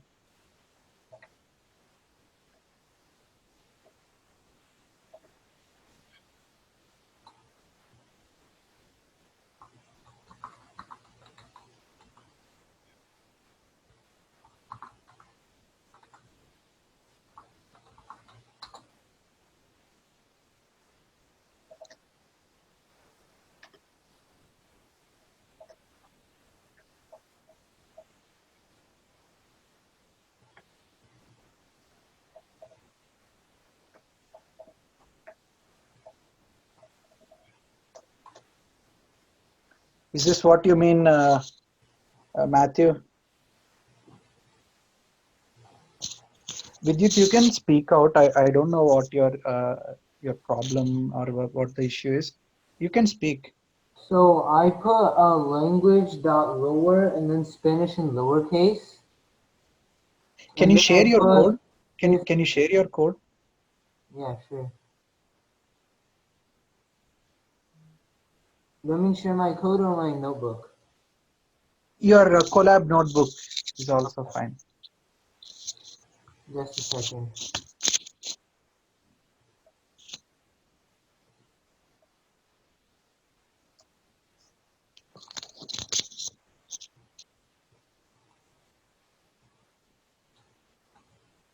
I did it in a slightly I did it with slightly different names, but That's it's okay. like kind of the same idea.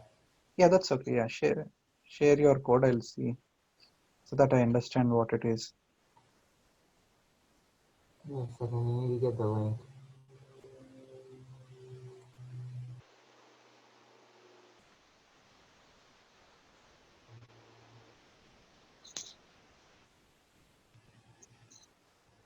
Okay, now that break is over. So Matthew actually brought up a very interesting point. We'll go over that in a bit. Actually, can someone help? Okay, it shared it.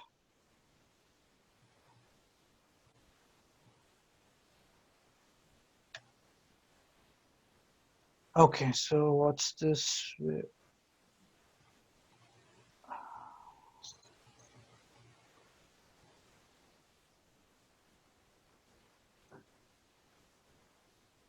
Okay, so you didn't say city dot lower here, right? With it in your case, you didn't say city dot lower in your function. I want to see if it works because I remember putting it, but it still didn't work. Okay, let's see. So when you say city dot lower, copy this, and when you say city dot lower, then let's call this.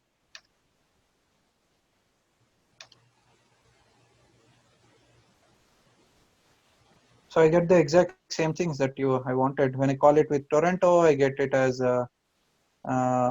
Blue Jays 100%, Because Dodgers 80%. because when I put Toronto with a capital T, for me it says I'm not sure about the percentages. It doesn't. No, that's what. When you're talking about here, right? Here Toronto with a capital T, right?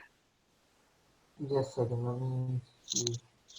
Yes, that's because you're converting the left hand side. So it's almost like saying x equal to 10 and is x equal to 4, right? On the Oh, left because hand side, okay, now I recovered my found out my problem because I forgot to put the parentheses next to the city dot lower.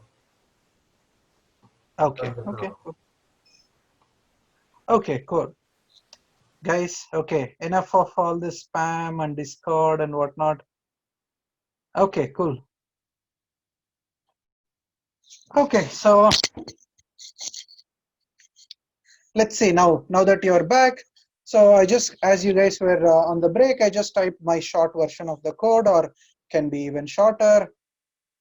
Actually, it can be just a single line code. So it can just say print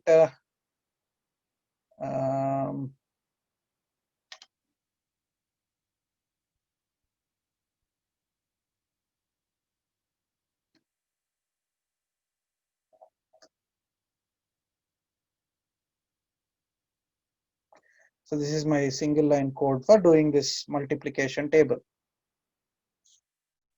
So can you guys see my screen? Like, is this clear? So all I did is basically, I got the number, I got the number of multiples, and I'm going through in a for loop, which all of you know how to do this. So I'm going through a for loop and multiplying that number with that index so that I get the multiples. And then I just print the list. Makes sense? Why are you putting it? I'm putting it in a list basically. I'm putting it in a square. The square brackets means it's a list. So when the output came, this is a list, right? Do you see the list here? Okay, yeah. So I'm basically making it a list. Yeah, list comprehension is one of the super cool and fast ways of doing things like this, where you don't have to like type a for loop and another print statement within it and so on. Of course, depending on what you want to do, you should do that. But when you're trying to do such tricks, this is a very useful trick. Also, I just wanted to bring your attention to something that I used before I started. When I originally said I had just pass in this function. So when I just had a pass in this, it didn't do anything. It was a blank function which didn't do anything. No, you don't have to always put in a list like someone else has done. Not this person, not this person. Yeah, like this person did. You could write a for loop and you could then print here instead of appending to a list. In this for loop, you can directly print. Make sense?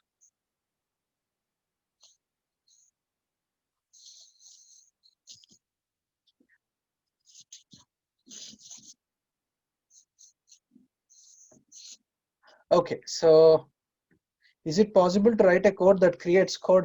Actually, yeah, it's not just possible. There used to be very popular competitions called self-referential code generators. I don't know if they are popular anymore. It's a little more possible to do that in compiled or translated programming language and interpreted ones. So yeah, like self-referential code generators.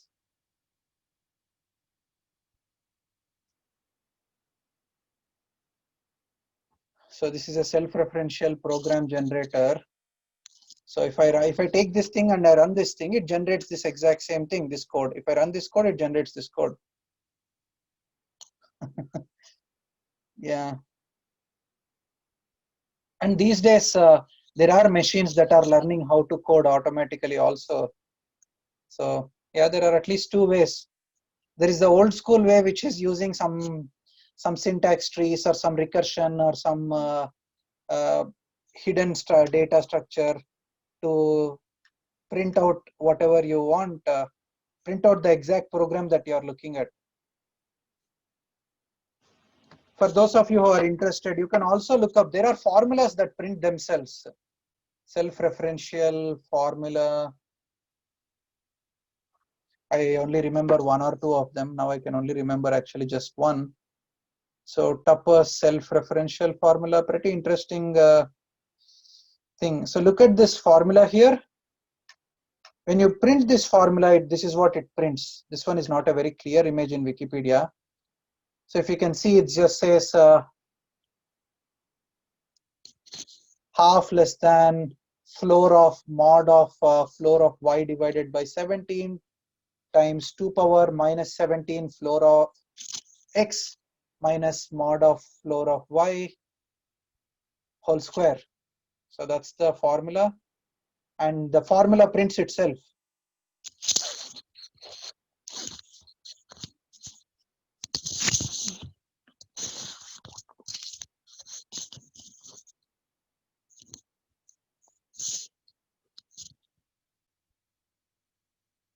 Yeah, well, let's not get distracted by that off-topic stuff. So coming back to what we were doing.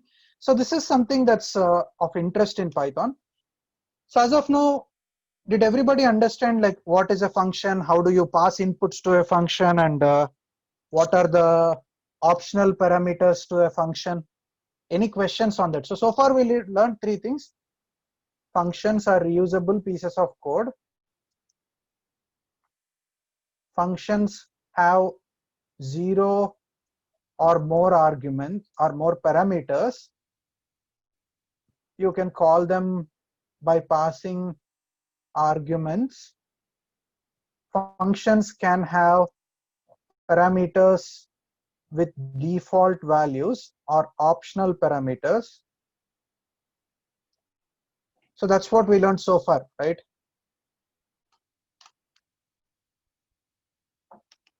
Any questions on this one so far?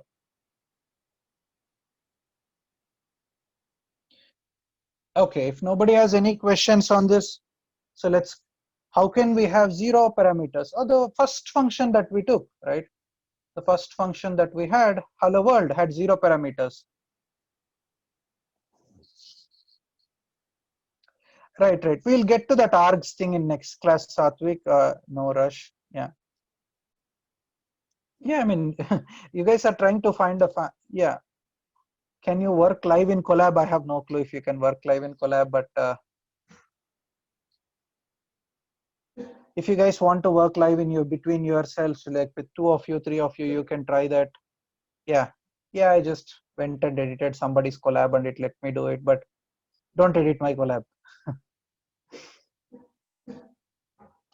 Okay. So you can have with 0 parameters, a function with 0 parameters is also a meaningful function. Let's say you have a function that says wait for 30 seconds. That function would just wait for 30 seconds and not do anything else, right?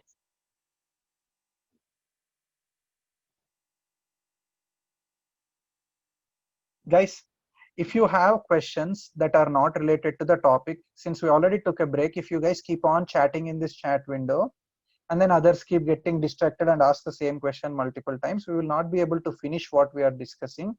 And then I might have to still give you the same homework, which without discussing that.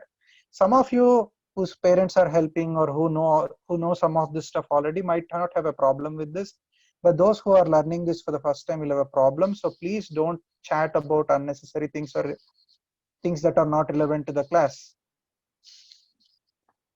Coming back to what is relevant to the class, you can have a function with zero or more parameters, and you can call them, and that will do some work. You can create a function with, so what happens if I call this particular function define multiplication table, where I have just the comments within that function. So this is an empty function. What do you guys think will happen? Or let's call this add first 10 numbers and make it an empty function and call this. What do you guys think will happen if I call a function with which is empty?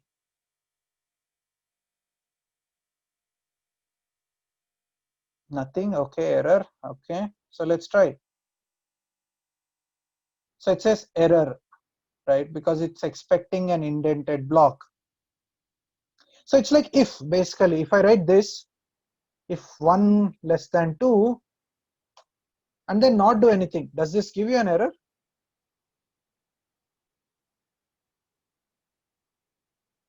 Yes. Okay, so that's it. That's the same thing. So how do you create an empty function?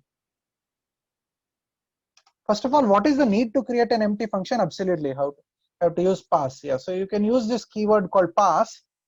That means you can end up creating empty functions. Why do you create an empty function? Or when do you create an empty function? Code after it, but it's not indented. It will assume that you forgot to indent that code. Yes, you are absolutely right. You use this pass keyword so that it thinks you have coded the function. Exactly, Meda is absolutely right. So you don't have, let's say you don't have time to write this function now. You'll come back to it and add it later. Or you are working in a team project. You guys all discuss on this team project and you all write down what the names of your functions are going to be and what each function is going to do. So you first design your program and then you start coding. Each of you splits the work and you want to do 4 functions. Another one of you wants to do 2 big functions. In those cases, you would just define your functions, write the comments, and then use pass.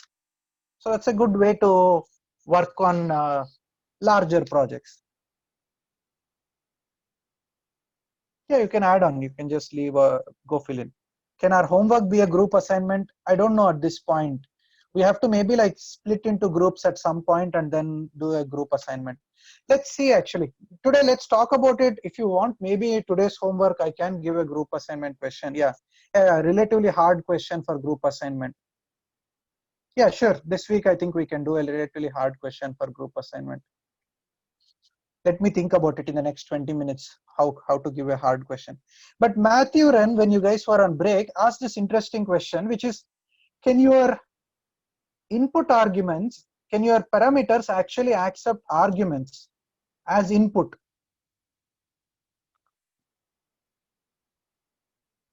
Yeah, if you guys, so group is not mandatory. If you guys want to do it individually, you can do it individually. You can do it in a group if you want to do it in a group. I don't mind whether you all have to still turn in your own homework. So don't worry. You can call your group, work together, but you still have to turn in your own homework. You can't turn in one collab session.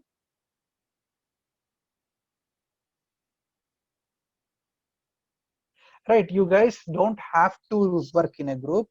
You can work individually. The question won't be that hard that you can't do it individually. It will be slightly simpler if you do it in a group. Yeah, let's talk about it at the end of the class. Don't have to worry about homework right now. So Matthew asked this interesting question. Can you use input function when you are talking about the parameters of a function? So I wrote this function where my parameters are equal to input of something. So I have assigned a default value to both of my parameters, which is input of something, and this works. So if I call this function, it asks me number as an input, So I put down 10. It asks me multiples as an input. I put down 5, and then it just prints 10 and 5. So this is an interesting trick to make a 0 parameter function call still accept a parameter, right? You can now call it with just one parameter. So it will only ask you, oh, it still asks you. So this is, while it's interesting, it's not exactly what you would expect. So it almost always asks you the same thing. So it looks like if you do this trick, it always tries to, oh, no, actually, sorry. Is it? Yeah, even though I'm calling it with 10 as an input argument, it still is asking me for both the inputs. So not very useful. So don't use this trick unless you really want to make some cool looking function that almost never takes an input parameter from somewhere else. So not very useful. There are tricks. If you guys Google, you'll probably find a lot more tricks you can use with functions.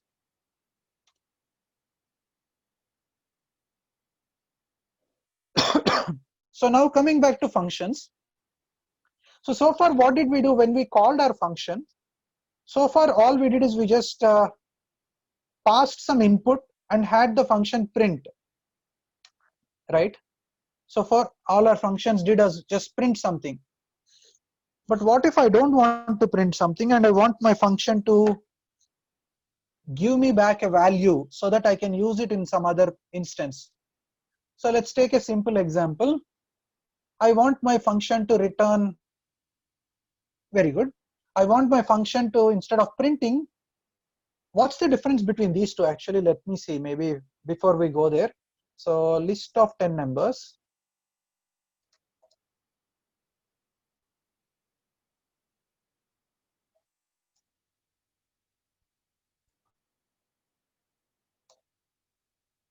Are these two the same? This list of 10 numbers and printing the list of 10 numbers, are these two the same?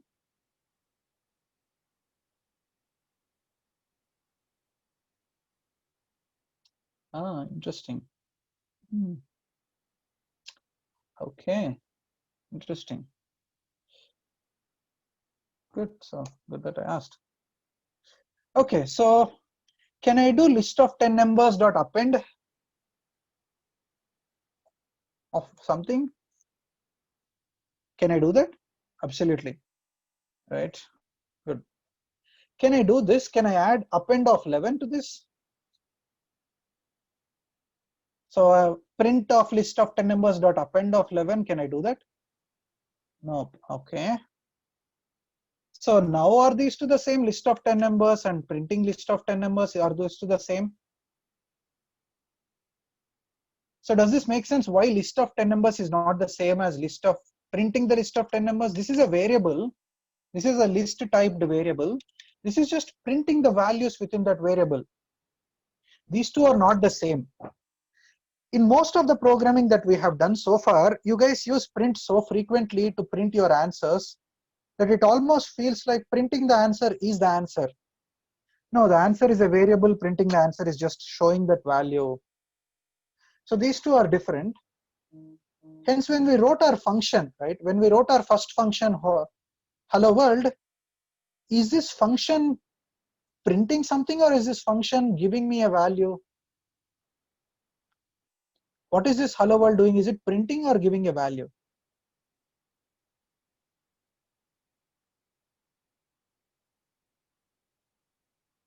Giving the value. Interesting. Okay. So what value is it giving? So let's say I want to have a value here called printed text equal to hello world. And then I want to print this printed text dot upper. Do you think this would work? So what do you think this will give me? Let's go scroll down all the way to the bottom and say, any guesses what this would give me? Anyone wants to guess? Knowledge. Absolutely doesn't print knowledge. Definitely not. Any other guesses? The value of the printed text in uppercase. Okay, that's one good guess. Any other guesses? What happened to the people who normally guess a lot? Shruti, Mugil, Aditya, Rohan. Error? Okay. Someone says error. Okay. Shreya. No one. No guesses. Okay. Let's just try and see. So what happened? So before I print dot upper, I'll just print this just to show you what happens. So what happened when I said, no, it doesn't give an attribute error. Yeah, it gives something else. But what happened here? When I tried printed text, what did I get? None, right? Right. So my hello world was supposed, it printed hola, but when I say printed text equal to hello world, it says none. It's a null value or like an empty value. So printing is not the same as returning a value. So our hello world function as of now just prints the value, does not send it back. So let's say I want to use, I want to create a chatbot which first says hello world, then asks for your input name. So let's say my bot first says hello world, asks for your name, and then says hello your name, right? So if you want to do this, you want to probably, or first asks, my bot first asks for your name and then says hello and your name, right? In this case, you would want to have it something like this, right? Your hello world thing returns hello, and then you add that to your name and then continue, right? So if your name is in Spanish or English or whatever, you don't have to translate your name. You simply called hello world and then add your name to the output of hello world. So let's see how to do that.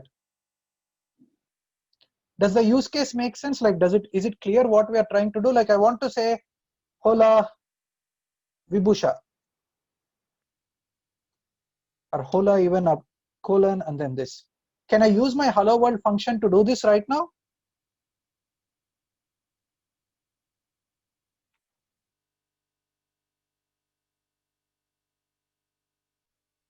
Anybody? Can I use my hello world function as is right now to do this?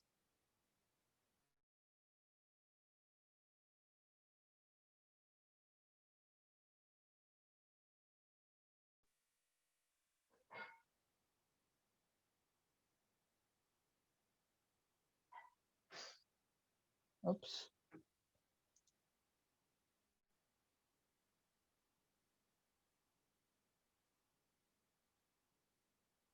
Okay, that's bad. Can you guys hear me? Yeah, we can hear you, but Yes, Yeah, but my you screen stop sharing. sharing. but Yeah, something happened. I got disconnected and then I got reconnected. Can you see my screen now? Yeah. Okay. So, okay, cool. So you Yeah. guys all said yes, yes, yes. Now I don't know what you said yes for. So can I make my hello world function print hola Vibhusha at this point? No? Okay, cool. So how do you make that happen? Let's make it happen now. So I'll take my exact hello world function and I'll give it a new name or a newer hello world function because it does something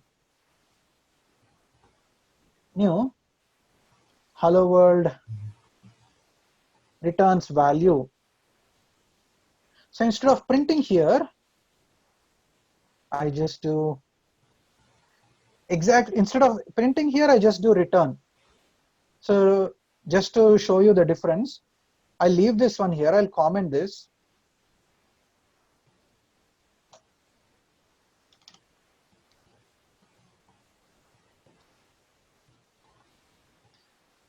Notice all I did is instead of print within parentheses hello plus message, I'm just saying return hello. Does this make sense?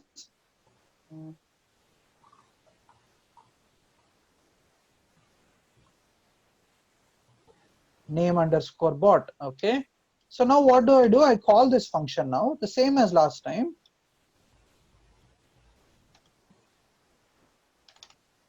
In Spanish, same as last time, without a message. So I just want to call it in Spanish.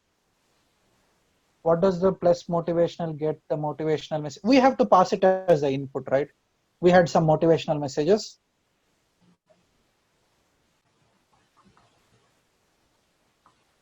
Now, if I do this, so I'm calling it exactly like what I did earlier. Now see, it still prints hola, right? But it is not printing necessarily. Now I can do this, which I was unable to do earlier. Now it no longer prints anything. What is the purpose of return? Return returns the value. So now I can, when I call this function, it returned a value. Now I can take that value and use it later in my code. So I can say printed text plus Vibhusha. So now I got hola Vibhusha. So I'm able to use the value that was returned by this function in some other place. For example, I want to find out what is the 100th prime number or what is the 10th prime number, right? And then get it square. I want to find out the square of the 10th prime number. So I could make my function to say return nth prime. It returns the prime number and then I can square it, right?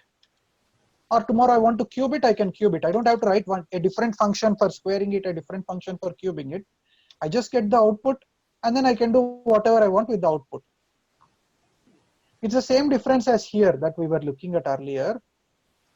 List of 10 numbers is not the same as list of 10 printing list of 10 numbers, right? Can you make a function public? Yeah, Nipun, we are not going to talk about that right now because when you say public, private, that stuff is really just way too much ahead, right? We'll stick to where we are right now. We'll get there. We'll get there when we talk about public functions, modules, and where you would use it or whatnot. But right now, let's just stick to this part.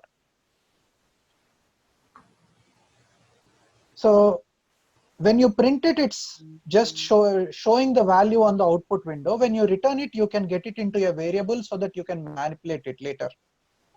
Does this make sense? Is this difference clear? Because if this is not clear, then next stuff will become very unclear. If you guys have a question, I'll try explaining some other way. If none of you have a question, then I'm happy. But if any one of you has a question, what's the difference between printing and return? I would like to clarify that before we proceed any further. So return is just for assigning a variable to the called statement.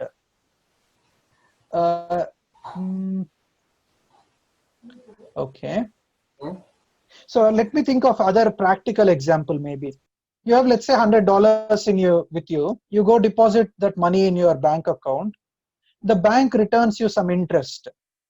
Does that mean they just show your interest on some screen, or will they give you that money back also?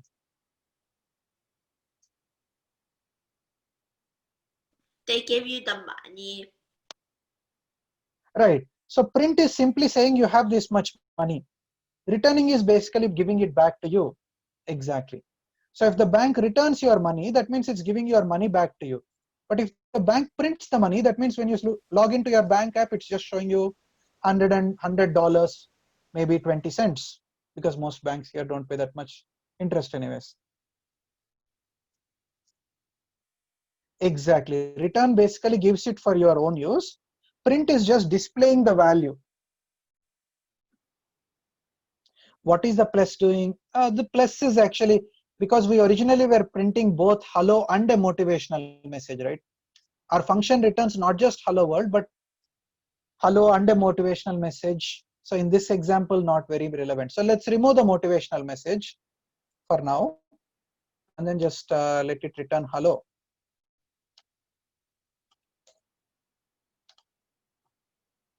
Make sense? So now I just do this. It says hola Vibhusha. Exactly. Very good. Very well said, Meghna. Yeah. Print just displays it and you can't use that anywhere else. You can see the value, but at the end you really want to return it. Oh, Vibhusha is somebody's name. So you can say hello. Hola amigos. Or hola AI class students. I just want to add something to that text. That's all. I'm just trying to show you. You get that value back and then you add something. Okay, so now that return is clear, why don't you guys try writing two functions? Okay. So let's see, how can we make it return something? What was our, I'm thinking about something so that in the next 10 minutes, you guys can write a function that returns some values. Any thoughts? Can you think of a function that returns something?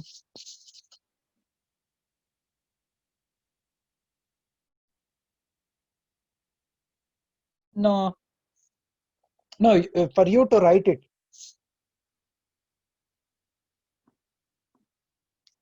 Okay, basically area of a square, write a function to calculate area of a square and write a function to calculate area of a rectangle. Find the difference between area of a square of side 5 and area of a rectangle of with side lengths 4 and 6.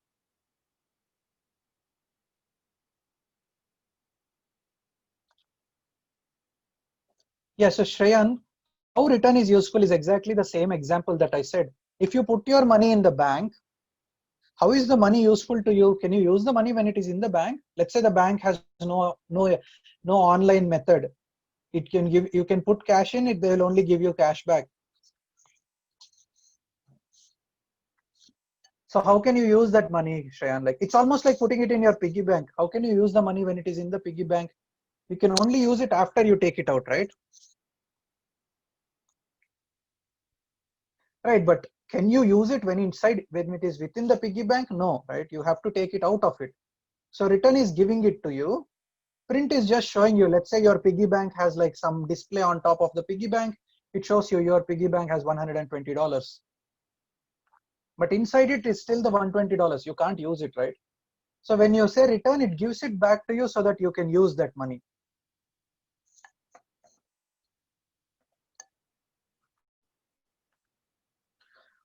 So write a function to calculate area of square. All of you please try in the next 7 or 8 minutes and then we'll talk about homework.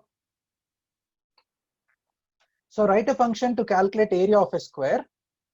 Write another function to calculate area of a rectangle. Then find the difference between area of a square of side 5 and area of a rectangle with side lengths 4 and 6.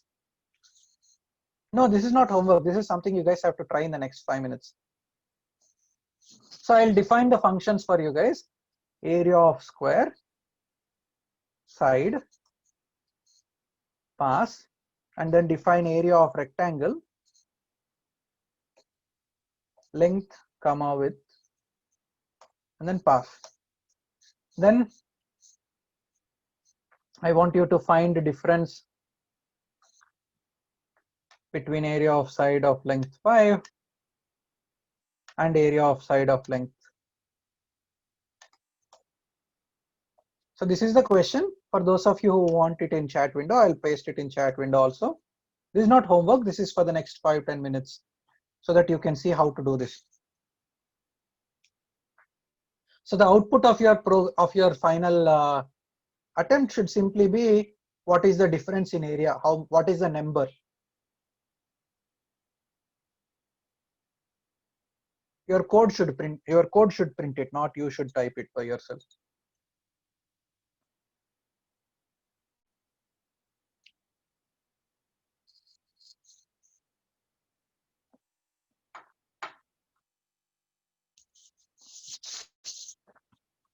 Is the question clear? Are you guys trying?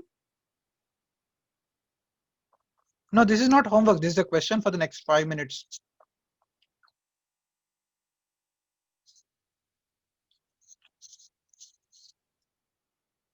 Pass doesn't do anything because I want to just write a function here without writing the details of the function.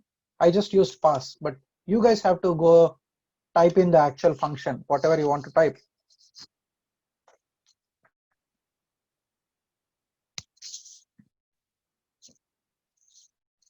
So you have to type something here. How do you calculate area of a square? And how do you calculate area of a rectangle?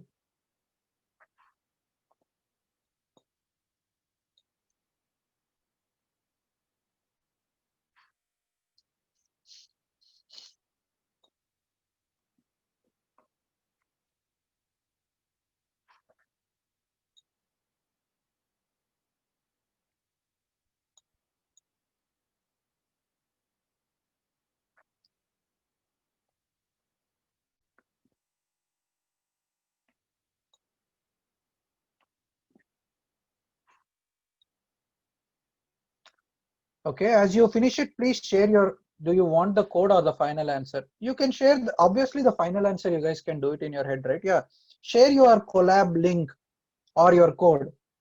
Okay, let's see Darren's code and Shruti's code. Let's see.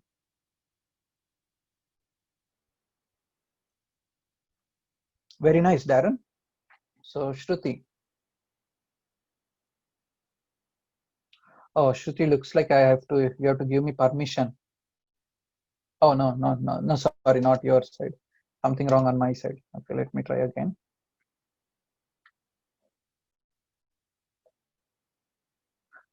And I don't remember my password, so let's try.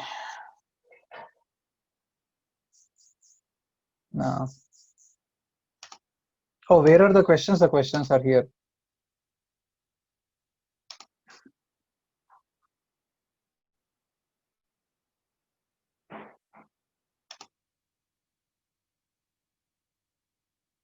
Okay, Shruti, thanks. That worked.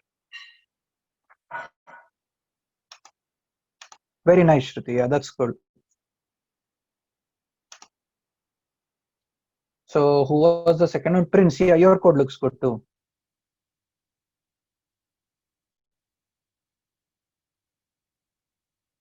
Very nice, Prince. Okay, so looks like some of you guys got a handle of this. If anybody is having a difficulty following this, you can let us know and we can go into breakout rooms and figure out this thing. Because if you, once you know this, you'll be able to do more the homework problems. If you don't understand this part, you'll not be able to do any of the homework problems. Looks nice, Aditya Ramakrishnan.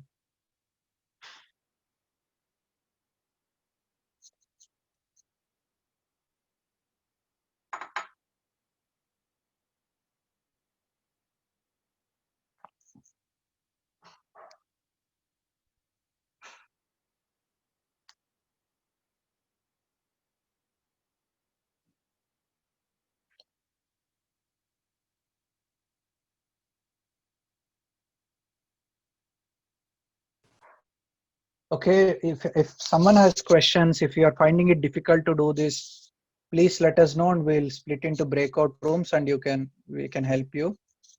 If not, I'm assuming if since no one else is either saying yes or no, I'm assuming everybody is understanding this perfectly. No, Shreyan, we are not done. We still have to discuss a little bit more. We are waiting for people to see. Yeah, sure, you can take a couple of more minutes, but if you're having it, if you're finding it difficult, then you can talk now, but otherwise, okay. So Aditya Jain used lambda functions, but didn't use the same input.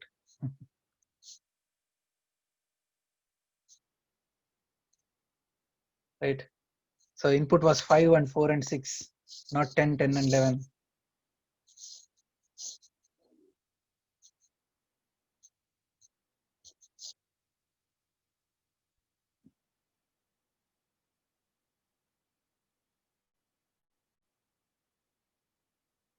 Ah, okay, good. So let me refresh.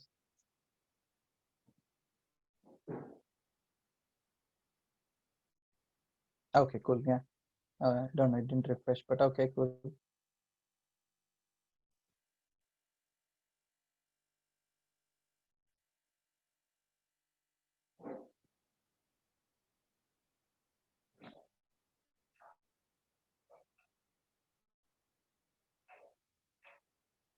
Okay, so can someone take them? Like who else needs help? So Meda and Vidyut Iyer, can you guys, and Vijeta, can Shubham or Nitya or whoever is on the call, can you guys split them and take them into a breakout room and help them?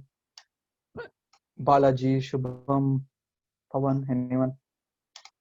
So 2 or 3 students seem to need some help.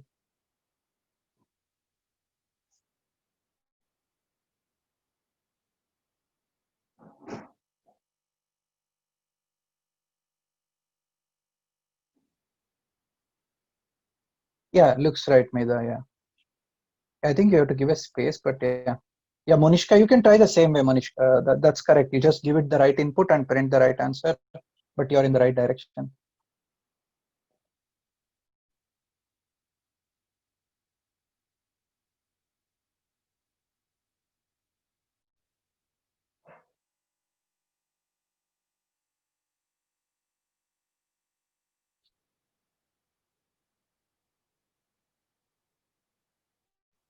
Uh, Pavan, are we splitting people into breakout rooms or?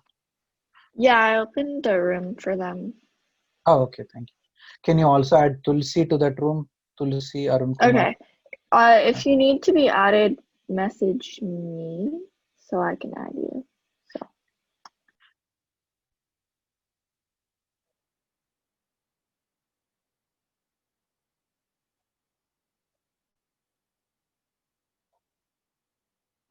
Okay, for those of you who have finished it, let's see, because we only have 8 more minutes.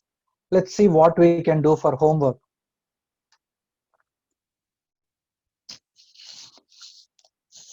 So I want to start with relatively things that you guys completely understand and completely know how to do it by hand.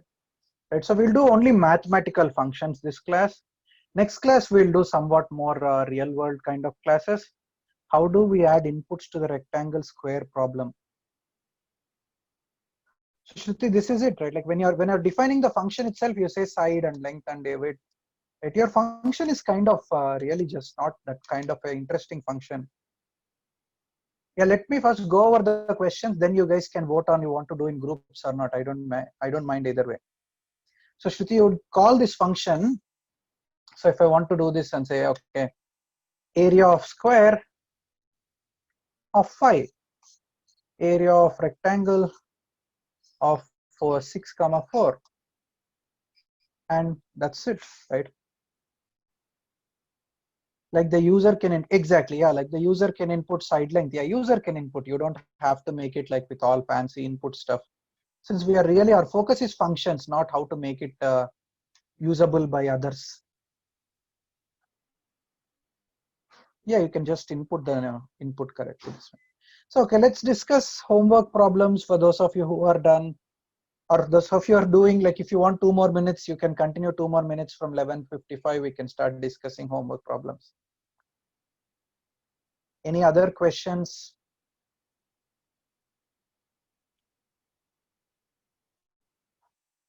Okay. No, you don't need to use. So Shruti, the input function is very popular when you are doing basic programs. Later, it almost is never really that useful. Oh, what is this? Does script.google.com work for the homework? I don't know. What is that?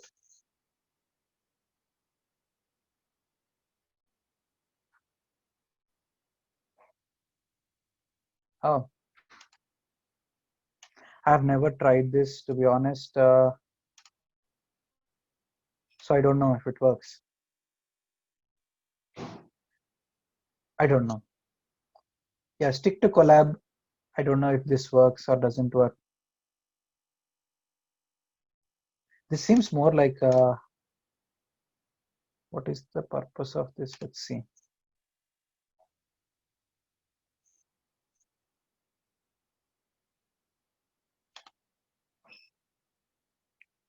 Oh, this is more for like scripting to extend Google Suite. No, not for this purpose. Yeah, so this is for extending your, if you are using like Gmail or if you are using Google Docs, then it is for that. Yeah, Aditya, I also noticed GS, but I'm trying to find out why they only put a GS editor and what's so special about it. It's not a generic JavaScript editor. It is for extending Google Suite or automating workflows or things like that. So it's for some specific features, not for this class.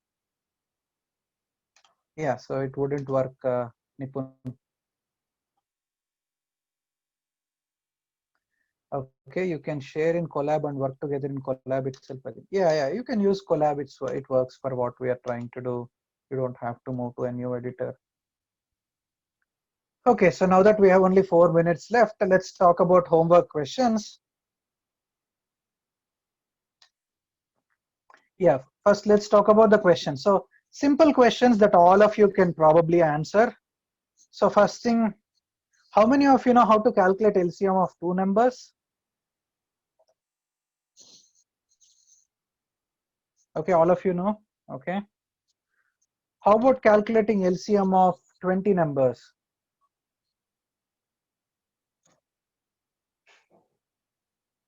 Okay. So this is a relatively easy question, right? All of you at least know how to start. Okay, so that's a simple thing. So LCM of 20 numbers, your code should have a function that accepts a list of numbers, right? So I'll define what your code should say. So define least common multiple of list of numbers. So all of you please code your function to be this with this name, and the input is list of numbers.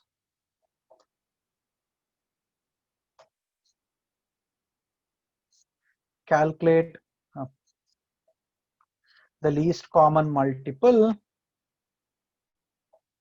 of all the numbers in the list. Okay.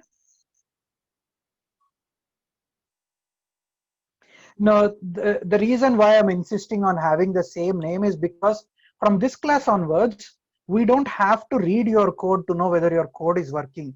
We will test your code. So for example, I can call this function, once I define this function, I can call this function with 4 different inputs that I will not tell you right now. And if the answer that I expect is exactly the same answer, I don't have to read every line of your code.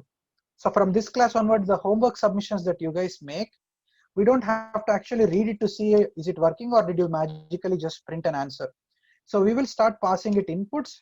Hence your code should exactly call the function with this name. Otherwise, we'll have to go read each person's code and figure out what did you call, then change our inputs. So since we'll have like a test script to check your homework whether it is correct or not, you better do it this way. So least common, yeah, we can continue a little bit longer because you guys came a little bit late also. So is this question clear to everyone? Right. Okay, so the next one. So the next question, this seems relatively straightforward, right? Next question. Find reciprocal of a number. Or basically, no, only 3-4 questions, not more than that.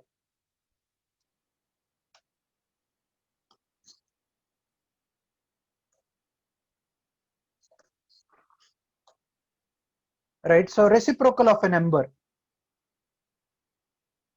Your output should be a list. So you can't just do 1 divided by the number. Your output should be a list with the elements being the digits of the reciprocal. So what do I mean by that? No, this problem is actually not easy if you see the second part. The output is actually a list, not just simply doing 1 divided by number. And if the reciprocal has repeating parts, then it should only show it once. So what I mean by this is 1 divided by 3, your output should simply be 0, 3. 1 divided by, or you can even ignore the 3, it's just 3. 1 divided by 4, your output should be 2, 5. 1 divided by 7, no, it's only natural numbers, so we can even say natural numbers. Okay, so that you don't have to worry about crazy inputs. We'll only give you natural numbers. Okay, so 1 divided by 7 is 142857. So this should be the output. So if the input is 3, then the output should just be a list with 3. If the input is 4, the output should be a list with 2 and 5. If the input is 7, the output should be, should we do this problem as a group? Then it's up to you. You guys can do it as a group if you want. If you want to add 0, I don't have a problem. You want to put a 0 always, because all reciprocals will have a 0 at the beginning, right? You can, I have no problem if you want to go put a 0 here. Yeah.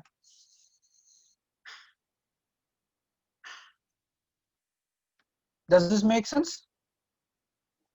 The output is what is important. Your output has to be a list.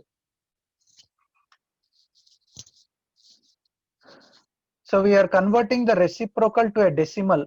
No, you're writing the digits in the decimal number. But if they are repeating, like for example, in the case of 3, 1 divided by 3, the 3 repeats, right? What is the rest? What is 1 divided by 3? It's just 0.33333, so on, right? But I want you to only print the 3 once. In the case of 1 divided by 7, the reciprocal of 7 is 0.142857 repeating. Right, 142857 repeats. Same way reciprocal of 11 is 0.09 and 09 repeats. So that's what I want you guys to write the digits in the right order, and only one time. Once you see a repetition, stop writing. Don't write this way, because this will keep repeating, right? So I don't want this way. Just want it this. Yeah, 0 is not a natural number. So you can even say positive integers. Okay, so that you guys don't get confused. Yeah, what I've noticed is like it looks like here there is no natural concept. Yeah, you don't have to worry about 0. Just worry about positive integers, 1 and greater. Does this make sense? We will only call this function with 1 and greater values. We'll not call. Okay, so now the hard part of the problem. Oops, I didn't have done this. Okay, the hard part of the problem is for all positive integers between 1 and 1000, actually 1 and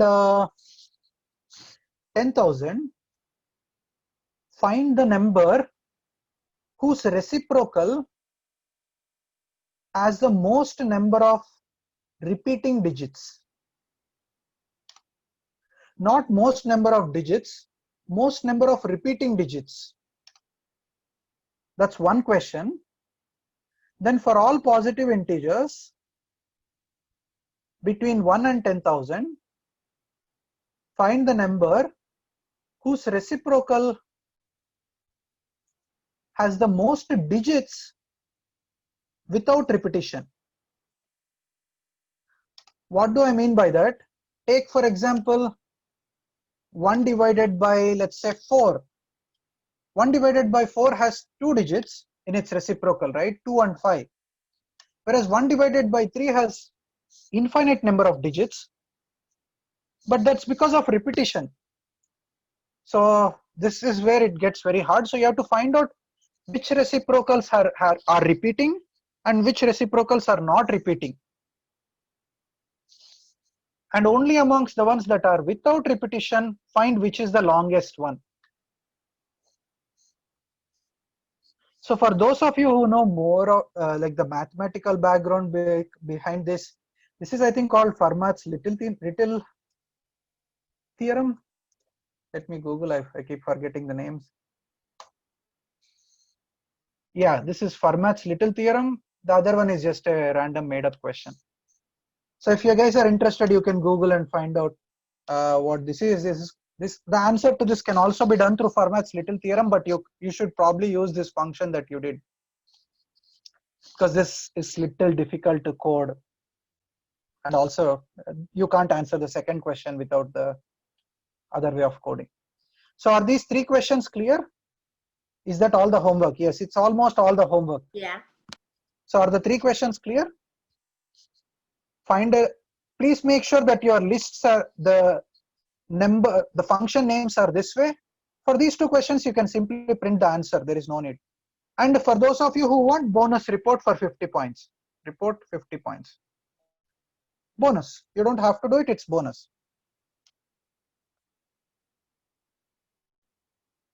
Okay, so all clear? Oh, your dad makes you so. Okay, so Hey, okay, Karthik, I'll not. Yeah. do you mind going over the homework one more time? I think some students were in the breakout room with me. Just real Oh, quick. sorry. Yeah. I can go over just a second. Yeah. So I will not write about the report in the homework one. So you guys can submit it so that your parents are not making you do. You do it for your own sake. But we will give you extra 50 points if you submit a report. I'll not write this when I send out the homework. Yeah, you can leave if you get it. For those of you who don't have any more questions, you can leave. Thanks for attending. I'll repeat the homework questions for the students who were in the breakout room. So 2 questions, actually 4 questions. So first question, you have to create a function called least common multiple of list of numbers. You pass a list of numbers as the input to this function. Yeah, the score for this homework will be posted after the class. So you have to pass a list of numbers to this function, and the function should calculate the LCM, the least common multiple of all of the numbers put together. What do I mean by this? If I pass 2, 3, 4, what's the LCM of 2, 3, and 4? Anybody? What's the LCM of 2, 3, and 4? You can do all questions in group. If you guys want to do all questions in group, you can do that. But you have to submit your final submission separately. So Meghna, if you work with 3 other friends of yours, all 4 of you have to separate your homework separately. I mean, submit your homework separately. It doesn't matter if your code looks exactly the same. So 12, right? What about 2, 3, 4, 5, 6?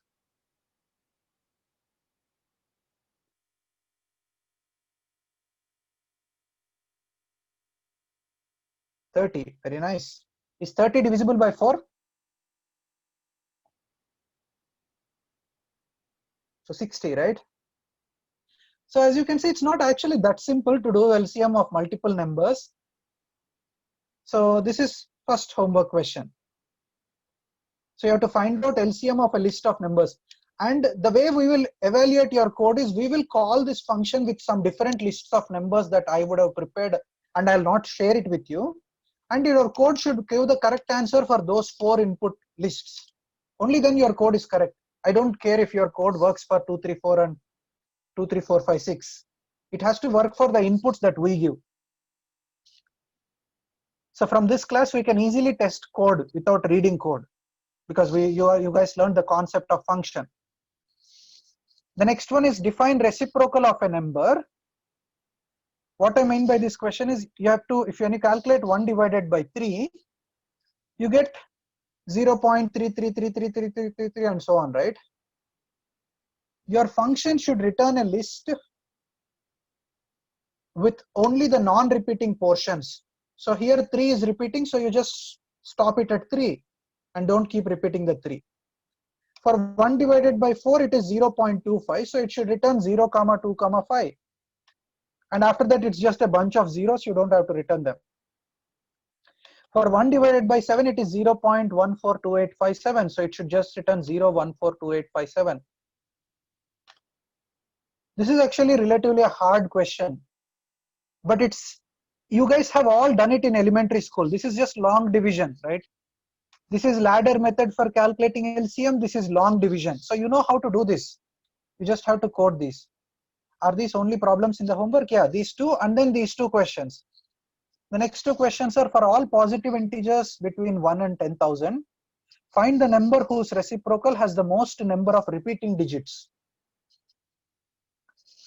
This is a very difficult problem by itself. This is also called, you can solve this problem either using the function you created above, or you can solve this problem by coding for something called as Fermat's little theorem. So if you write the code to solve Fermat's little theorem, or like type write code for it, you can then pass some input arguments and figure out which argument gives you the largest value. The next one is for all positive integers between 1 and 10,000. Find the number whose reciprocal has the most digits without repetition. So what I mean by that is, in the three examples that we have here, 1/4 has the most digits without repetition because it has 2 digits after the decimal point and there are no repetitions, right? So 0.25, and that's the end of it. So in this case, the answer is 4. And in this case, the answer to the first question is 7. So these are relatively hard problems, but you can do by hand, right? You know how to do this by hand. Now you have to program this. And then the last question is report for 50 points bonus. Okay. So if you guys don't have, and you can work with your friends, there is no problem. You can work with your parents, whoever you want to work with your, anybody you want to collaborate with. At the end, just submit your homework separately as usual.